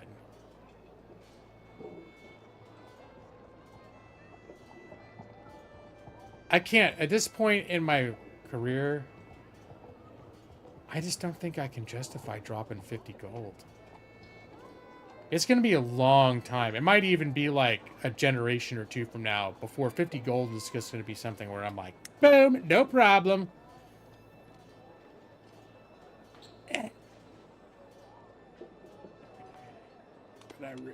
That learning. Nope, I'm not gonna do it. Sorry, he's gonna be a little disappointed. Yeah, he doesn't like it. Spouse. Now my wife. Everyone wants me to spend money on something. Not to tell him not to bother you with.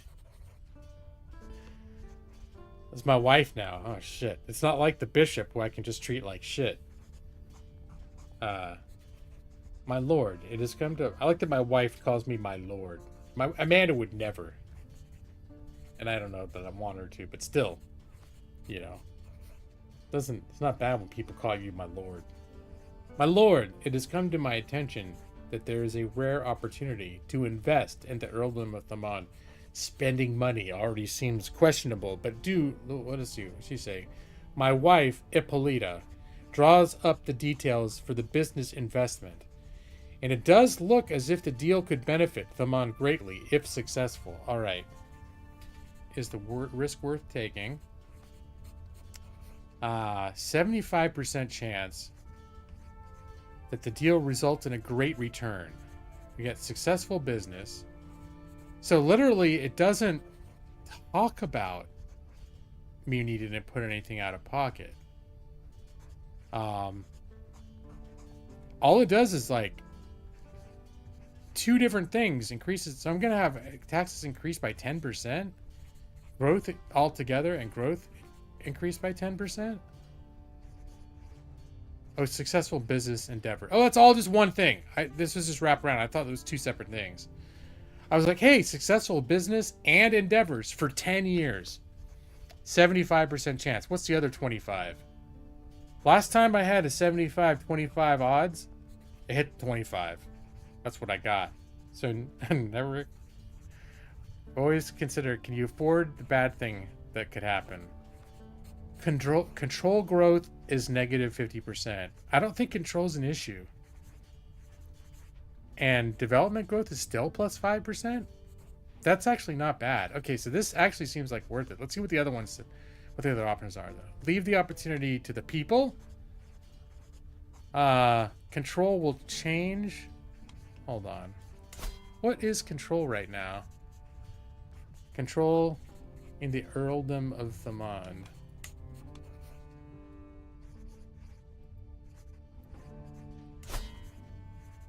I want to say control's already at 100%. All right, so control growth is not an issue. The only time it's going to become an issue is if something happens that knocks control down. Like when the plague came around and I did a bunch of shutdowns, it did impact, like control dipped a little bit, ended like 97 or something. So that's not a benefit to me to have a boost in control because I'm already at 100. And here's the one Brad's going to like.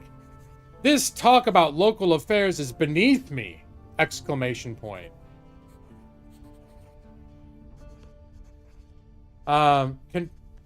Control is more an issue of like, I think it plays into the chances that you're gonna get like rebellions and revolts and shit. And I have had rebellions and they're not fun.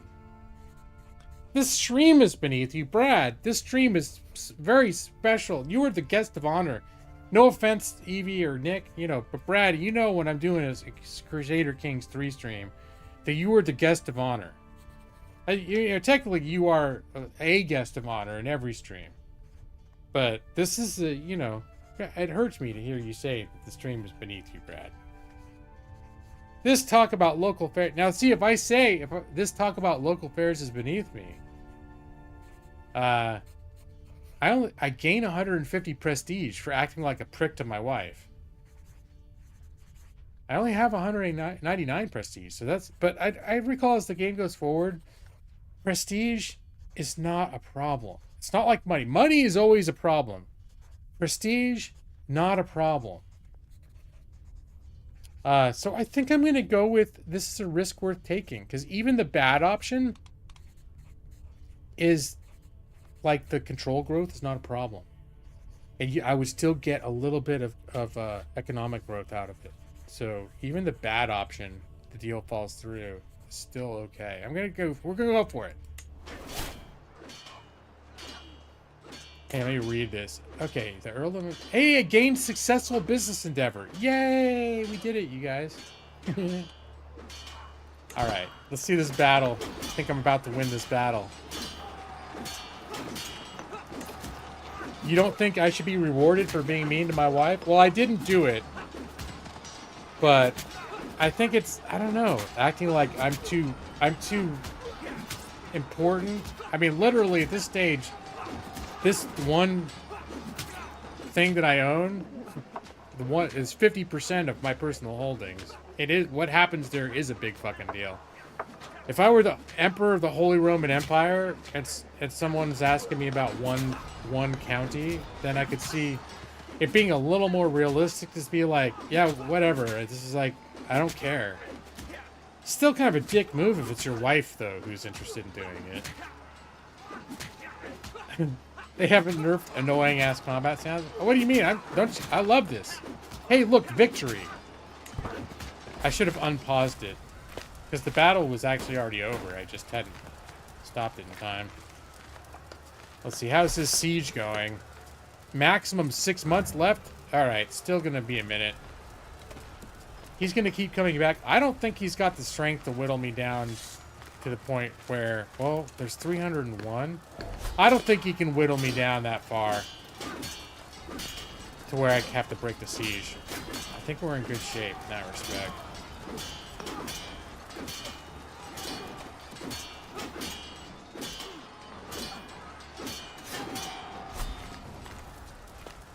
Alright, how's the siege doing now?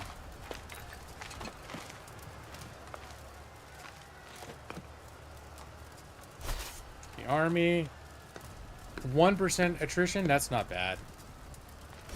Oh, here he comes, Mr. 150 Big Pants coming back. With 150 troops. Sway Italian culture. The commoner of Italian heritage has been accosted in the streets of Thoman, that's my capital problem, over some minor offense. By making a statement in their defense, I could perhaps convince Pope Alexander of the papacy. The equality... what? The equally Italian of my good character. What? But I might risk alienating my Irish peers. My equally Italian of my... The equally Italian of my good character? What does that mean? I don't know if I'm just reading it wrong or if there was some questionable grammar happened right there. Okay. So I can spend, or I can say, Italians are good people. My wife is an Italian, so I feel like maybe I need to say this either way. Even though this response is not implicating my wife's opinion, I did marry the Italian wife because, well, A, she had good attributes, and B, I thought she was cute. So I was like, yeah, I'll bring her over. She's gonna be good. There was one from Spain that had better prospects, but she was not as cute. She didn't have quite as good as stats either, but it would have been an actual meaningful alliance. More meaningful than this one, but as the traits and were not as good. The other one is I can say Irish of superior moral fiber, and I gained 75 prestige.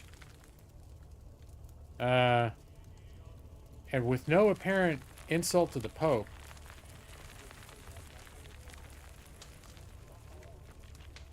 I'm in the middle of swaying the Pope, though. The Pope, that's one of the almost exploits that I discovered last year when I was playing this game.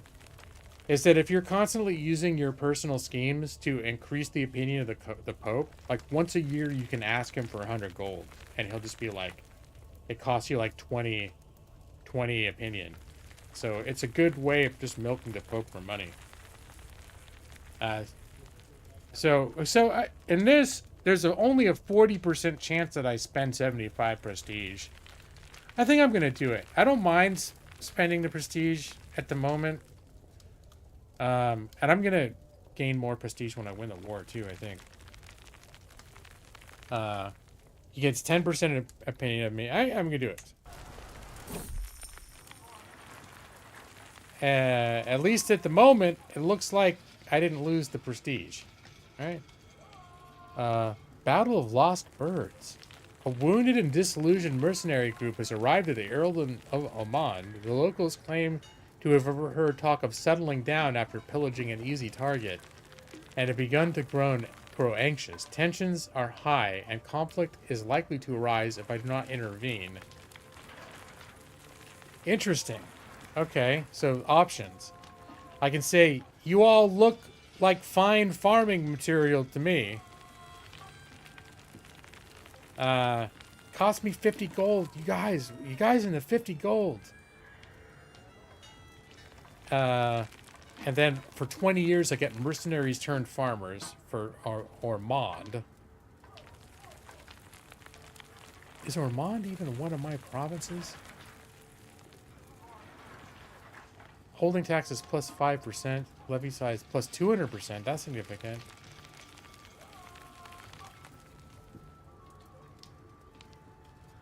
This is my vassal, though. That means I'm not going to be seeing those numbers. Like, in that significant. Alright.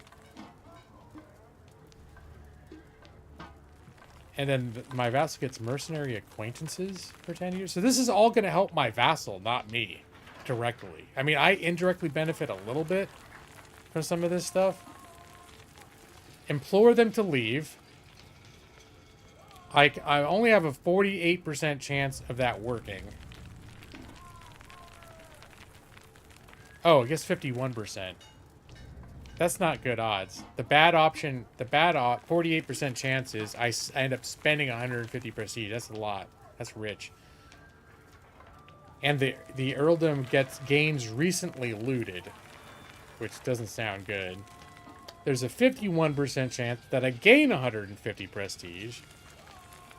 And the earldom gains listened to locals. Listen to local gains. Popular opinion 20%.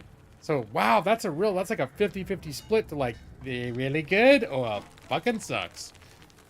And I gain stress. It looks like I gain 16 stress because I'm shy. I can't wait for, I hope Lawrence II doesn't have shyness because this is turning out to be a real problem. You guys got to remind me of this. If I ever have the opportunity to become a lord over a land, that it's just going to stress me out. A lot of decisions. I probably shouldn't do it. All right. The next one is force them out of the city. Okay, 90% chance local garrison wiped out and looted. 10% chance that we succeed. Okay, that's not a good option. The last one is let the locals handle it. 32 stress because I'm just. Okay, that's not good. I don't want to do that. I mean, the upside to force them out of the city is if it fails, it's the earldom that suffers for it. Which, again, indirectly impacts me, but mostly it hurts my vassal. I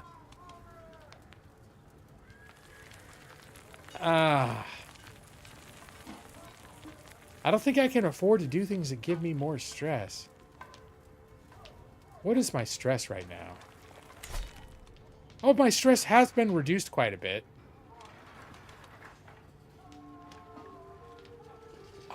But the failure, it's just so much at stake here. It like really I'm going between these two.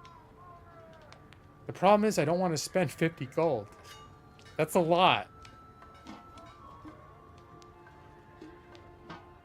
But spending 150 out of my 200 prestige, also not great. Also not great. That's like 75, I've been willing to spend 75 here, 75 there, but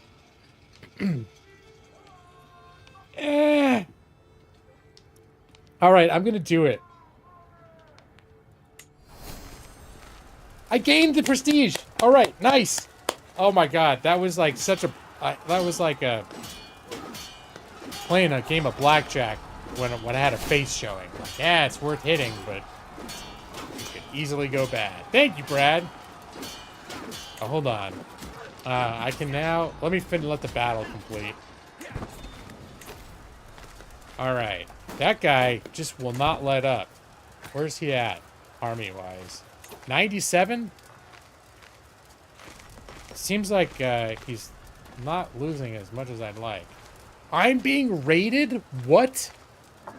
I thought raids didn't happen. Oh, my shit. Who the hell is this guy? I thought raids weren't a thing in 1066. I think raids are a big feature when you play in the 867 start. All your neighbors are savages and they raid each other constantly. Who's raiding me?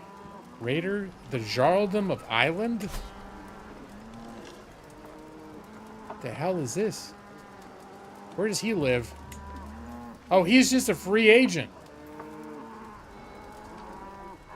They still happen, just not as much. Well, I definitely can't do shit about that, so we're just gonna stay the course, and we're gonna let him have his way with my land. Apparently. That sucks. I'm definitely not in a position to stop him. So, Lord, grant me the serenity to accept the things that I cannot change, you know? Change things I can and have the wisdom to know the difference. I think I'm exercising that wisdom right now. Alright, we're about to close the deal on this shit. I don't think he's even got time to march back at me. He'll probably try. But we're down to like a week.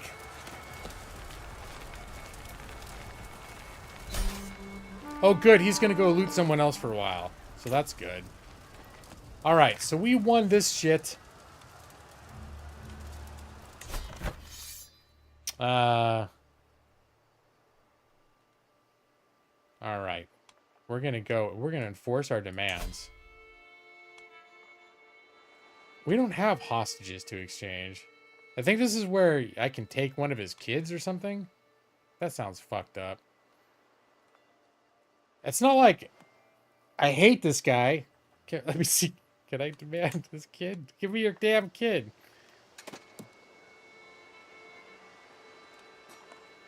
Who's this? Your grandson? That's a bitch move. Be like, give me a grandson. No, I'm not gonna. All right. So I'm gonna gain the title. I'm getting the earldom. I'm gonna gain 20 fame. My allies get 200 prestige. I have no allies that I called into the battle. It says based on the contribution. All of your glory hound vassals gain 10 opinion. I think the one vassal that I have that kind of is like borderline on me, he's glory hound. But I think I gained some prestige for this too, right? Am I part of the 20? Let's see, my prestige right now is 356. Let's see what happens. Still 356.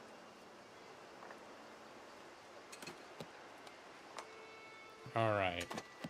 The Munsturian claim on the earldom of Flode. All right, listen to what this guy says. Man, he is not happy about this shit. But he's not going to be my... Now that I think about it, I was like, yeah, sometimes these guys got to be your vassals. But when you directly claim their title and conquer them, they don't get shit. To the miserable petty King Lawrence, tales of your misdeeds are told from Ireland to Cathay. You are a much greater foe than I imagined. In order to put an end to this bloodshed, I will comply with your demands. Well, he respects me, but he didn't think very well of me as a person. Yep. All right, we'll go. Let me see. He doesn't have any other land, does he? Now he's just got claims and no armies. So, bye. See you later. And prisoner taken in siege. Oh, I took his wife's prisoner. Now, can I ransom her? For a hook.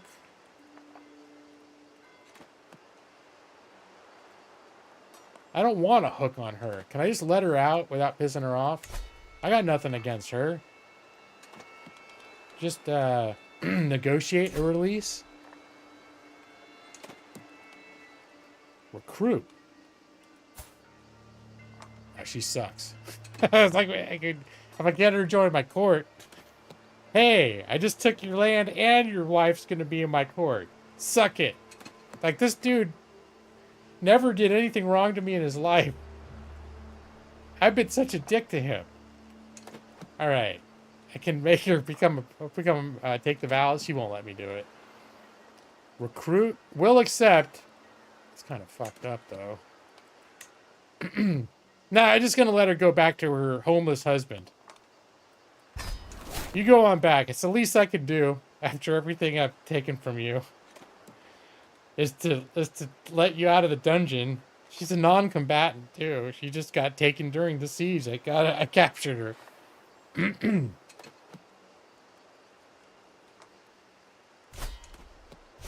All right. I think it's not immediately giving me the option. Usually when a war ends, it's like, do you want to put your armies away? I think the reason it's not doing that is because I'm actively being raided, but there's really no fucking point having my armies out right now. So we're going to disband all. No, absolutely no way to challenge this guy. We're just not in a position to do it. So all of our armies will now be disbanded. Let's see what's happening in this county I just took over. See, this county has a problem with control. Control is currently 0. It's going to go up 0.10 per month. So it's a slow gain. The levies, which are the armies you can raise, are decreased by 50%. And the taxes are decreased by 100%. So at the moment, I am going to make no money out of this holding because the control is so low. So that's one of the other reasons why control matters. Low control means low army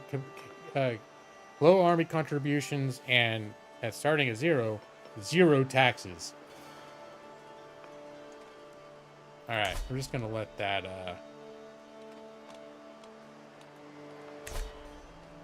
We're gonna let that stew. We gave the prisoner back. We won the siege.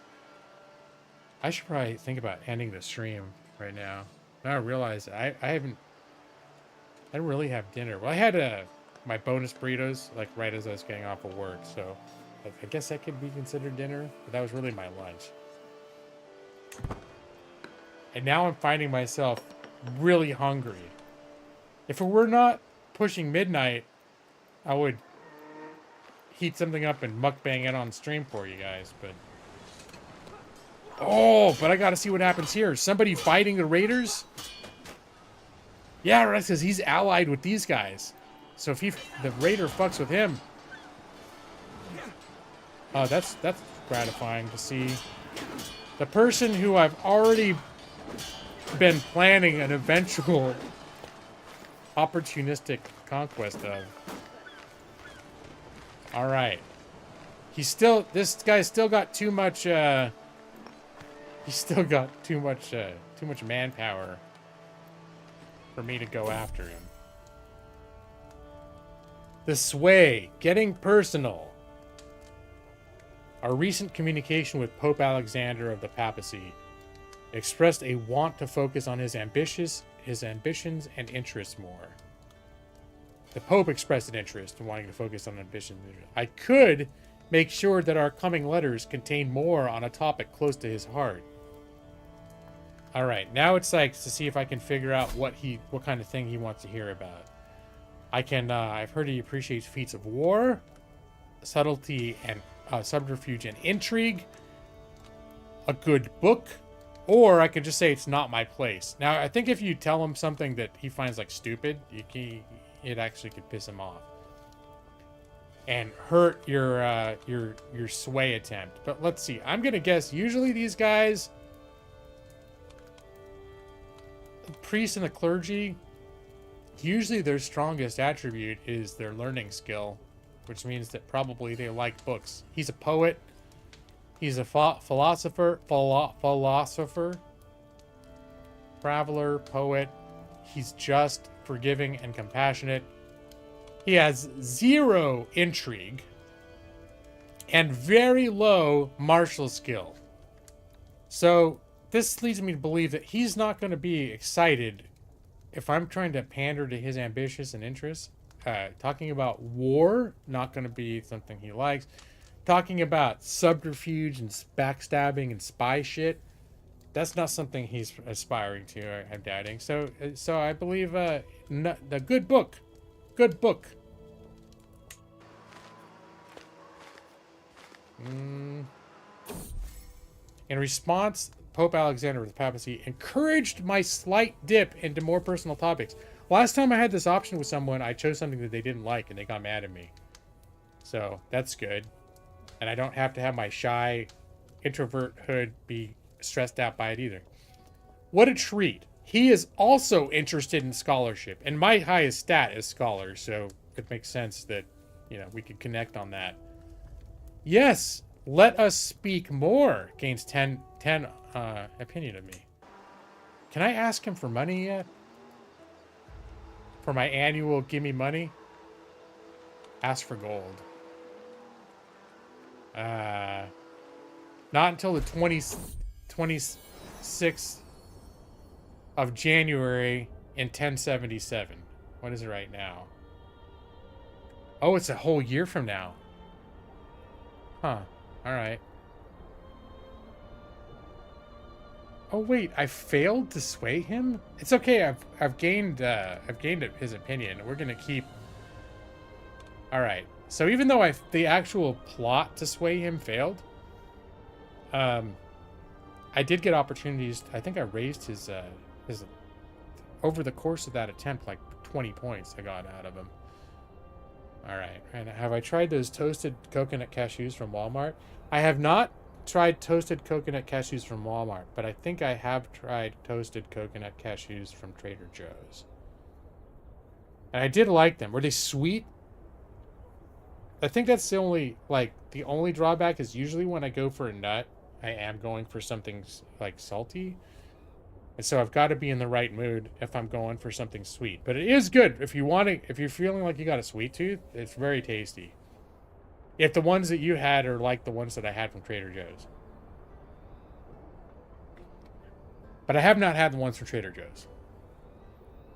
All right, unconditionally. Who is this? Who am I talking to right now? This is my young boy, Brad Pritchard McLaurin's Hawk, 6 years old. As I lean over the map in the council chamber, a sudden creak turns my head toward the door. My son, Brad Pritchard, appears in the hallway, walks into my room. He looks at me with an inscrutable look for a moment, then walks over to me, wrapping me in a tight hug. Oh, Brad. I look at him, a hidden tear in my eye, while my hand is stroking his hair in an effort to reciprocate this gesture. What a sweet boy! No, he's super sweet. And then the only option is, you're a good son. And I lose 22 stress. Brad! And you know stress is something that I've been concerned about. Let's see, my stress level is at 47. That's halfway to like the next tier. It's every 100 you get like to a bad stress tier. You're taking almost half of my stress away with this lovely hug. Brad, you wouldn't have hugged me if you knew that was going to happen? Brad. There's your rowdiness coming through again, Brad. No, Brad, you're a good son. You're a good son.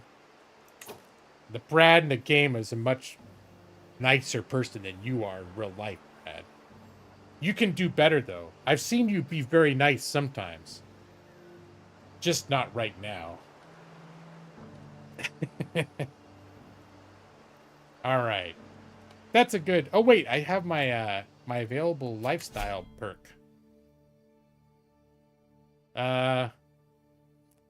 Scholar is the best. Well, the scholar perk is pretty good. But this health shit.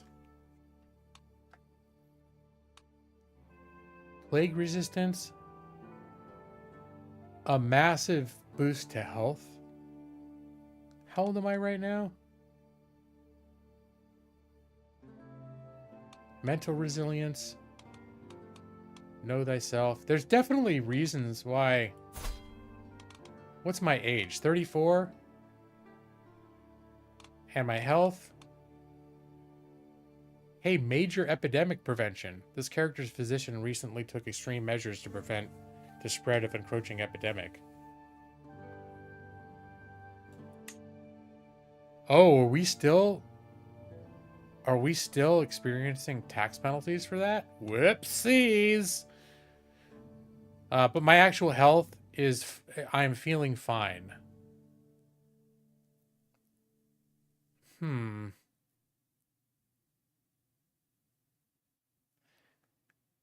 See, this is the wager. The wager is I could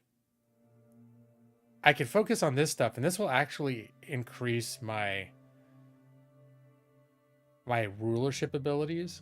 Like, when I get to learn on the job, 20% of your council's primary skills get added to my own. That's fucking huge. That's fucking huge. And then if you get all the way down to scholar, you get the trait scholar, which gives you learning +5 and gives you all sorts of bonuses. So this is strong as hell. Getting the whole of body, fertility, stress gain -20, medium health boost. So just going up this tree makes it so that, like, you get a heads up within a year of your death, as long as it's like a natural death and not like you get killed by an assassin or something. You're not going to know that's coming. But people become delicate. So you're going to say, like, our good Queen Evie died in her 40s, I think, of stress. Or was she in her 60s? I can't remember now. I have to open that safe up and see how old. But I remember that Evie died. She died of stress. And she had been, like, very healthy. And then a series of bad things happened. And it wrecked her and she died. You were older than 40, but I can't remember if you were, like, in your late 40s. Like, I want to say you were at maybe at an age where I was not expecting you to go. Or you could have been in your 60s, which in this game, people in their 60s, that can be a touch and go age once you start getting in your 50s and 60s a little bit. In 1066. But I remember thinking, like, Queen Evie was, like, solid. Like, nothing was... She was, like, healthy and resilient and everything else. And then, like, shit, like her best friend died, and her husband died, and shit. I think a bunch of people she cared about died in quick succession, and it fucked her up, and then she died. All right. So I think I am going to...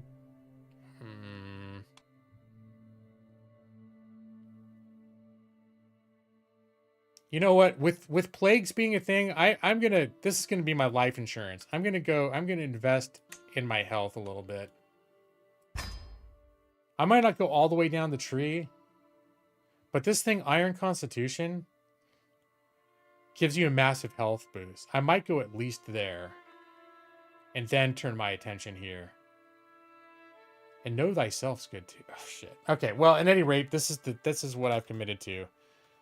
I've chosen knowledge that's going to increase my ability to deal with disease and my own health situation. Before, I'm focusing on... Now, the real me went the other way. The real me in real life was like, oh, like, I want to learn this and learn that. Chain smoking, eating fucking Jack in the Box every day. I'm learning so many things in these books. So it's not very realistic. All right, now it's time to wrap. I need to wrap up. I'm tired and I'm actually pretty fucking hungry. And we're gonna call this Hawk. That's what the other one was called, but then they considered it like an incompatible save. Hawk 2024 save. All right. I'm gonna get the heck out of this game right here.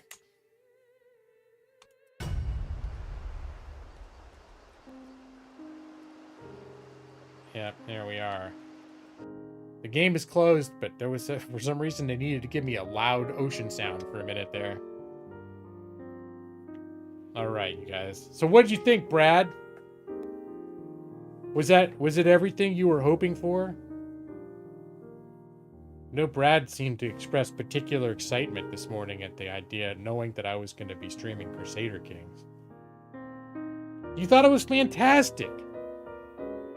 Oh, that's, I'm starting to think you didn't mean all the hurtful things that you said during the stream, Brad. And it really seemed like you enjoyed it more than you usually enjoy games. I actually, like, when I first got Crusader Kings, and I don't think I streamed Crusader Kings 2. I don't remember if I ever did. Because I've put some time into that game, and I really enjoyed it when I did. And when I got Crusader Kings 3, before I streamed it, I didn't think I was going to enjoy streaming it. But it turns out I do. And I really get into it. Like, but I'm glad you like it, because the reasons I enjoy streaming it is because I delve into all the shit that a lot of people would consider boring. I remember you complained a couple times because I kept going through all the traits of my extended family. Every time someone new would come in the room, I'd be like, oh, Chris, CPG, look. Or I don't know if CPG, but it'd be like whoever, someone else would come in and I'd be like, hey, look, you're my third born daughter or something. And I'd look and I have to tell them all their traits and all that shit. And for Brad, who's here the whole time, it's like, it's the 4th time I've heard that shit tonight. Well, I didn't do that this time because we didn't get new people coming in who were like, if Ali came in, she wouldn't even have, she's not even in the dynasty yet. So really it was just the 2 of you. And Nick's probably the next on the list to get someone. But before, I remember I had like 10 people from the chat. And every time one of them, 10 people in the chat were in my dynasty. And every time one of them would walk in the room, I'd give them the whole spiel all over again. I still really wanted to. Well, I did it. I just didn't do it over and over again because nothing prompted me to do it over and over again. But the reason I keep doing it over and over again is because people come in the stream that I'd be excited to, I want to tell them. Because they're in the game, so I want to go into all of it again. But yeah, just like getting all into in some ways, diving into all that stuff is like I'm more conscious of it than when I'm playing by myself. Like just looking at all the reasons people are mad at me, and looking at that one my one vassal who had that grief trait, and realizing that the plague that happened, an hour or two previous in my personal game, I didn't realize he lost 2 out of his 5 kids in that plague until I was just screwing around looking today. It's one of the things I like about those games, though, is like if you're not in a rush and you just kind of take your time, there's a whole lot of stuff like that. It's emergent storytelling. The thing about Norway being taken over because William the Conqueror died of a random plague like a year after he took over England, that could change the whole fucking future of Europe. Like it could be completely unrecognizable from now on because of that. Your work is having a baked potato bar for us associates as a thank you for working so hard. Cool. That's very nice. All right, you guys. Speaking of baked potatoes, I'm not going to eat a baked potato, but I need to fucking eat something because I'm hungry as shit. So, and it's so late. Typical Thursday night bullshit from the gaming lawyer. Getting off the stream. Tomorrow, all right. Well, you enjoy that tomorrow. I'm going to go to work. My regular thing. My wife got the next week and a half off. She had her birthday a couple weeks ago, but she couldn't get it off because of like the payroll, like someone else was off, so they couldn't both be off that week. So she's taking this week off. But she's got vacation burning a hole in her pants. I think we talked about this before. She's got that problem. I don't. So it's not like I can just take the time off, where I got to save mine for later in the year. I actually really wouldn't mind. You know what I would really like is what are they called? Twice baked potatoes? Where they take out the inside of the potatoes, they mash it up with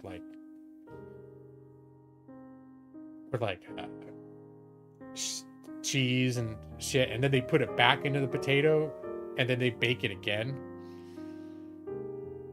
Ooh. What do you really like, Brad?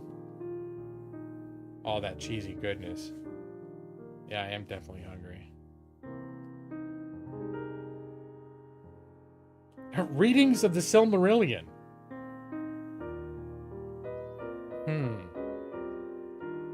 Well, I don't have anything. All I have here is this magical light behind me. That's my whole world. Let's see, what do I have? I'm gonna say maybe I do not have my Kindle in reach distance. I have this law book that I use as an arm pad. It's Evidence, a Structured Approach. You can see it's all weathered because, Would you like me to read Evidence, a Structured Approach? This is how you know that I'm really a law student. I was really a law student because I have so many obsolete law books that I didn't sell because they're barely worth anything if you sell them back. They do technically look handsome on a wall, but then after a few years, they start getting beat up looking. They no longer look good on the wall. Would you like your evidence to have a more structured approach? Well, I've got good news for you, Brad, because the goal of Evidence, a Structured Approach is to make it easier both to teach and learn evidence law while keeping the subject intellectually challenging.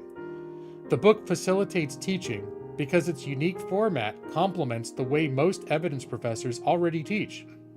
The book facilitates learning because its format encourages preparation by focusing students' attention on the specific questions to be posed during class.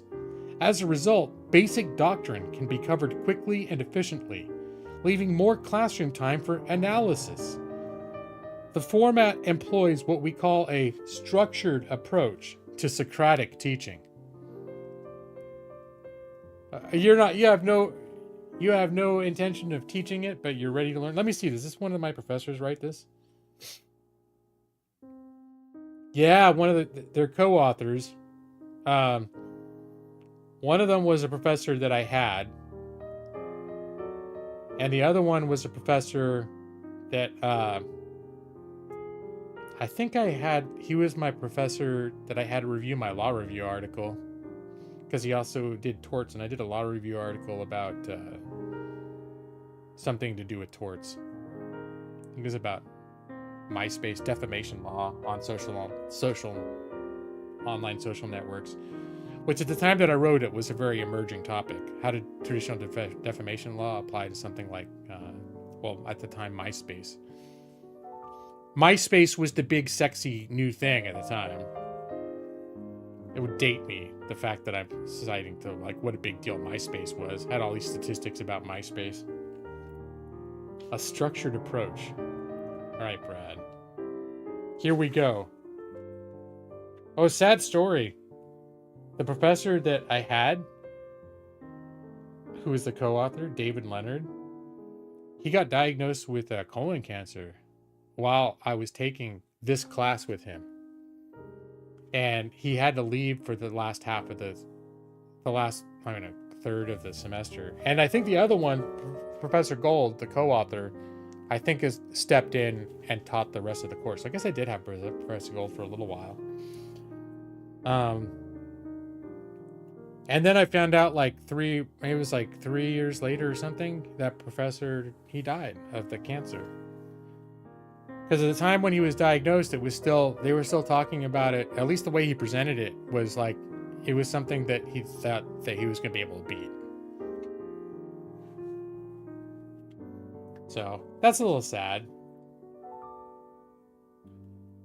Did anyone other than these two teachers at your school use the book that they wrote?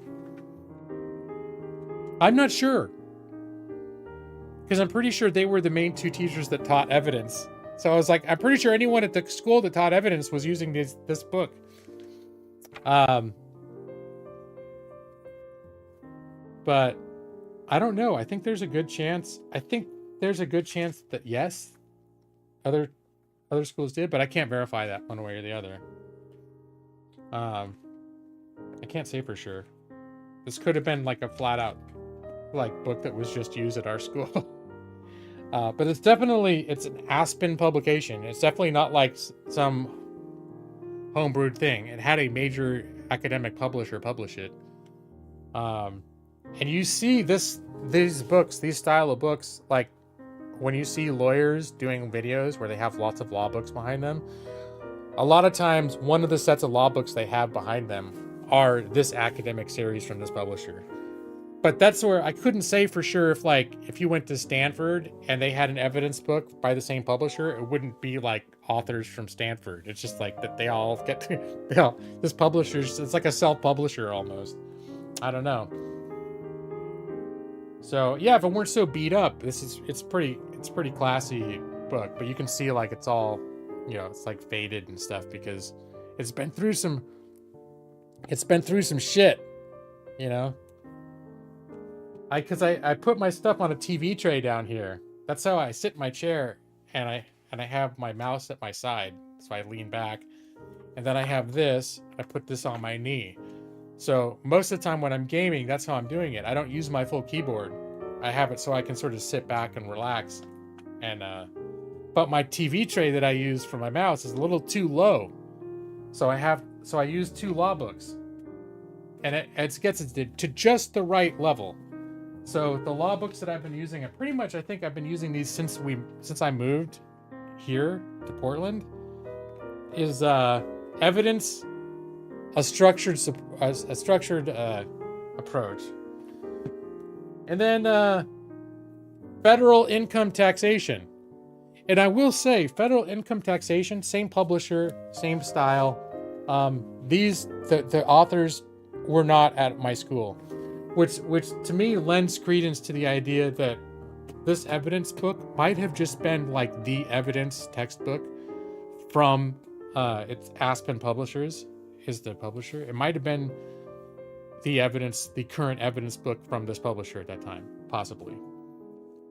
Because this tells me that like we weren't just in the market of Aspen publishing our own professors' books that they wanted to write. So federal income taxation, also a lot of fun. Plenty to be said. Lots of pages. Wow, why the green screen hitting it? Lots of pages with very fine print and big margins. So these are the two books that I use to prop my mouse. I put them down. I got my giant mouse pad. I put that on top of that. Mouse down, arm down on the books. And pretty much ever since you guys have ever known me, I've had this configuration. I can't remember if it was always the same two law books. They've definitely been through some shit.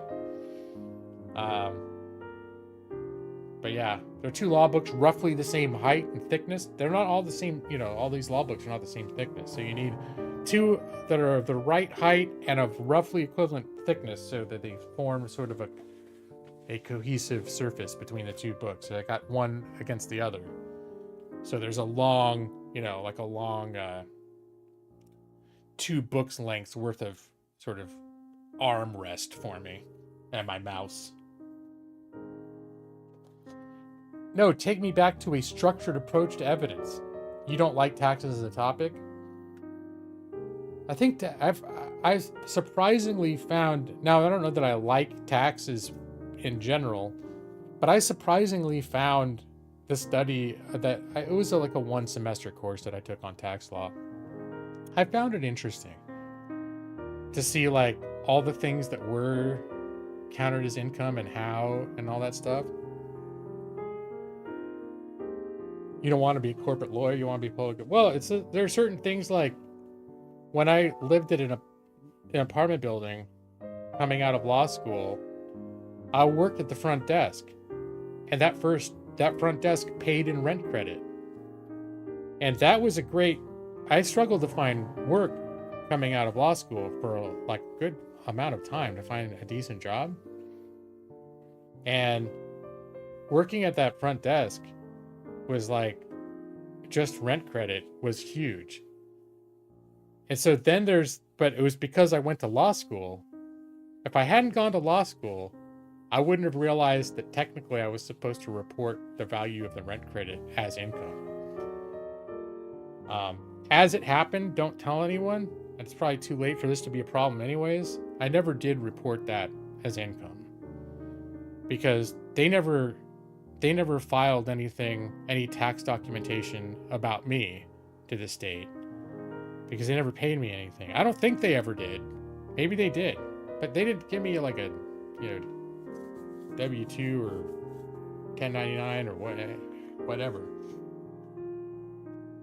So now that I think about it, I don't know if there's anything below board on that legally about that arrangement. I don't think there was. But it was a great arrangement for me. But yeah, technically it's actually case law that I had studied that said there are circumstances under which you do not have to pay if they provide you with housing or housing credit. There are some circumstances under which you do not have to report that as income, but only if certain very specific circumstances apply. And I guess I did always say that I could argue that those circumstances applied. So, because the argument had to be that the nature of your job is such that you're required to be on the premises as a part of your job. And one could argue that my living on the premises allowed me to be on call if needed, and that you could then argue that like it was a benefit to my job function for me to be there. Anyways, but yeah, if I hadn't taken income taxation because that was an elective, that wasn't something. There's certain things, evidence, everyone had to take evidence. There's certain things everyone in law school has to take. Income taxation was actually an elective. I don't know why I took it. I don't think I was particularly like, income taxation, but I took it and I ended up being like, it was fairly interesting. I was surprised at some topics that I thought would be super like hella boring, that the actual like cases that popped up and the different issues, it's like, yeah, I wonder how that would work out, right? Like, I wonder if this guy's gonna have to pay taxes for that. and then figuring out like why or why not, or yeah, that's interesting stuff. All right. Did I take torts 2 and 3? I don't remember them being structured in that way, Brad. I did take a year of torts, which would have encompassed 3 quarters. I think we were on a quarter system there. I did take what would have been torts 2. I think so, because I think that's what that was the torts that dealt with things like defamation and stuff. I think that was like a second level of torts, but I think that was also required. The first level of torts was like basic stuff like what they call the intentional torts, which is assault, battery, conversion, like theft, that sort of thing. And then I think the next phase of torts was about negligence and strict liability, which is you didn't intentionally do anything to someone else, but like you didn't give a shit for one way or another, and your irresponsible behavior caused someone else to get injured, which is what a lot of lawsuits are about. That are about like if you go to the mall and you're skateboarding and you pull some fucked up move down the stair rail or something and you hurt yourself. That's why they're so like, they chase the kids off. They're like, oh, get the fuck out of here. Don't skate here. Part of it's like, because if anyone gets hurt, those places are so vulnerable to liability for anyone that gets injured on their property, even if it's because the person getting injured is a dumbass, right? Interesting stuff. Yeah, strict liability. That's strict liability. Strict property owners have like a strict liability to injuries sustained. I think it's to people, business invitees, what they consider invitees, which would be customers. I don't know if the skateboarders qualify. If they're not, they could argue they're customers. Maybe they go to Orange Julius, Brad, and they get an Orange Julius, and then they do their dumb shit skating things and hurt themselves. And they're like, I am a business invitee because I drank an Orange Julius. And then I think it was like the last phase of torts is when we got into like some of those more like intellectual property type torts and defamation, which is it's a bit more abstract in terms of, it's not like, ow, I got hurt and I got $50,000 in medical bills. And it's like, all right, here's the gonna make you whole again. It's sort of like, he hurt my reputation by spreading falsehoods about me. It's like, how do you calculate the damage for that? It's a little less precise. Well, of course, if you're injured, pain and suffering is like, it's hard to put a price tag on pain if you're gonna include that in the damages. But all right, you guys, I'm gonna wrap it up now. All 3 of you, I think Nick's still probably floating around. Seems like Nick surfaces if I say something relevant. So even though it says there's 7 people here, I wonder who else is here. I would say Jaws, but Jaws is not. Maybe he has been here, but he has not surfaced when I mention his name recently. No, or not too recently.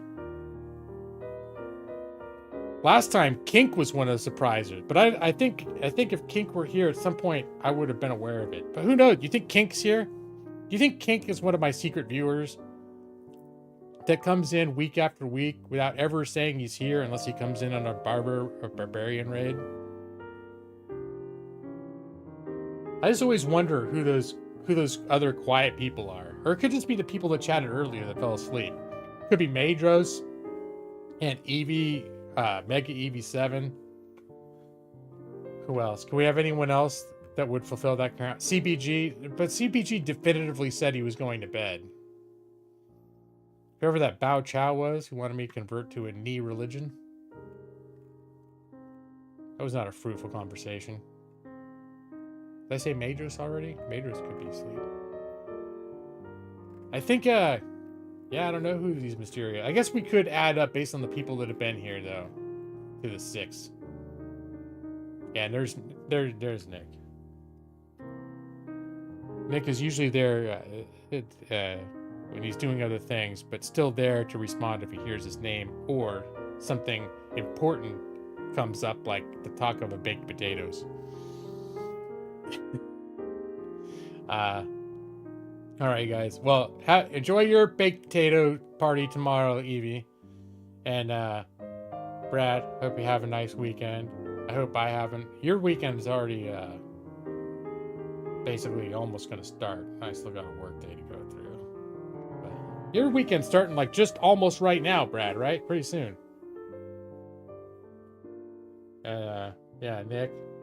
Joss, I don't know if whoever you mysterious unnamed viewers, I hope you have a nice weekend. I hope you enjoyed being here, watching my stream, being like kind of spooky and mysterious, not saying anything. Mitch J Maxie, I don't know who it could be. I don't know who the mystery viewers are, but they're here. There aren't many of them, but they're here. It's all very, like, starting to get a little paranoid. Like, oh, maybe my stream is haunted. Yeah, it's like a ghost. All right, I'm gonna stop talking about this before I start getting spooky. It's too late for me. It's after midnight. I'm gonna start spooking myself with this kind of shit. Now I'm just gonna rip the Band-Aid off. Here we go. Blank. Here's that.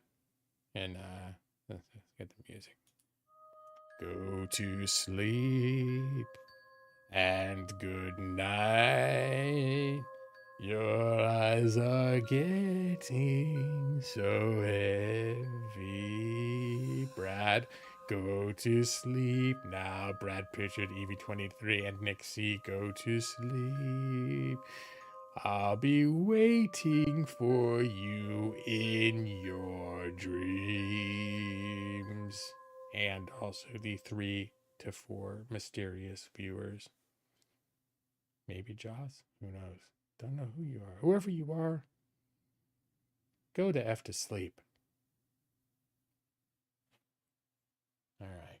I think I've said my piece.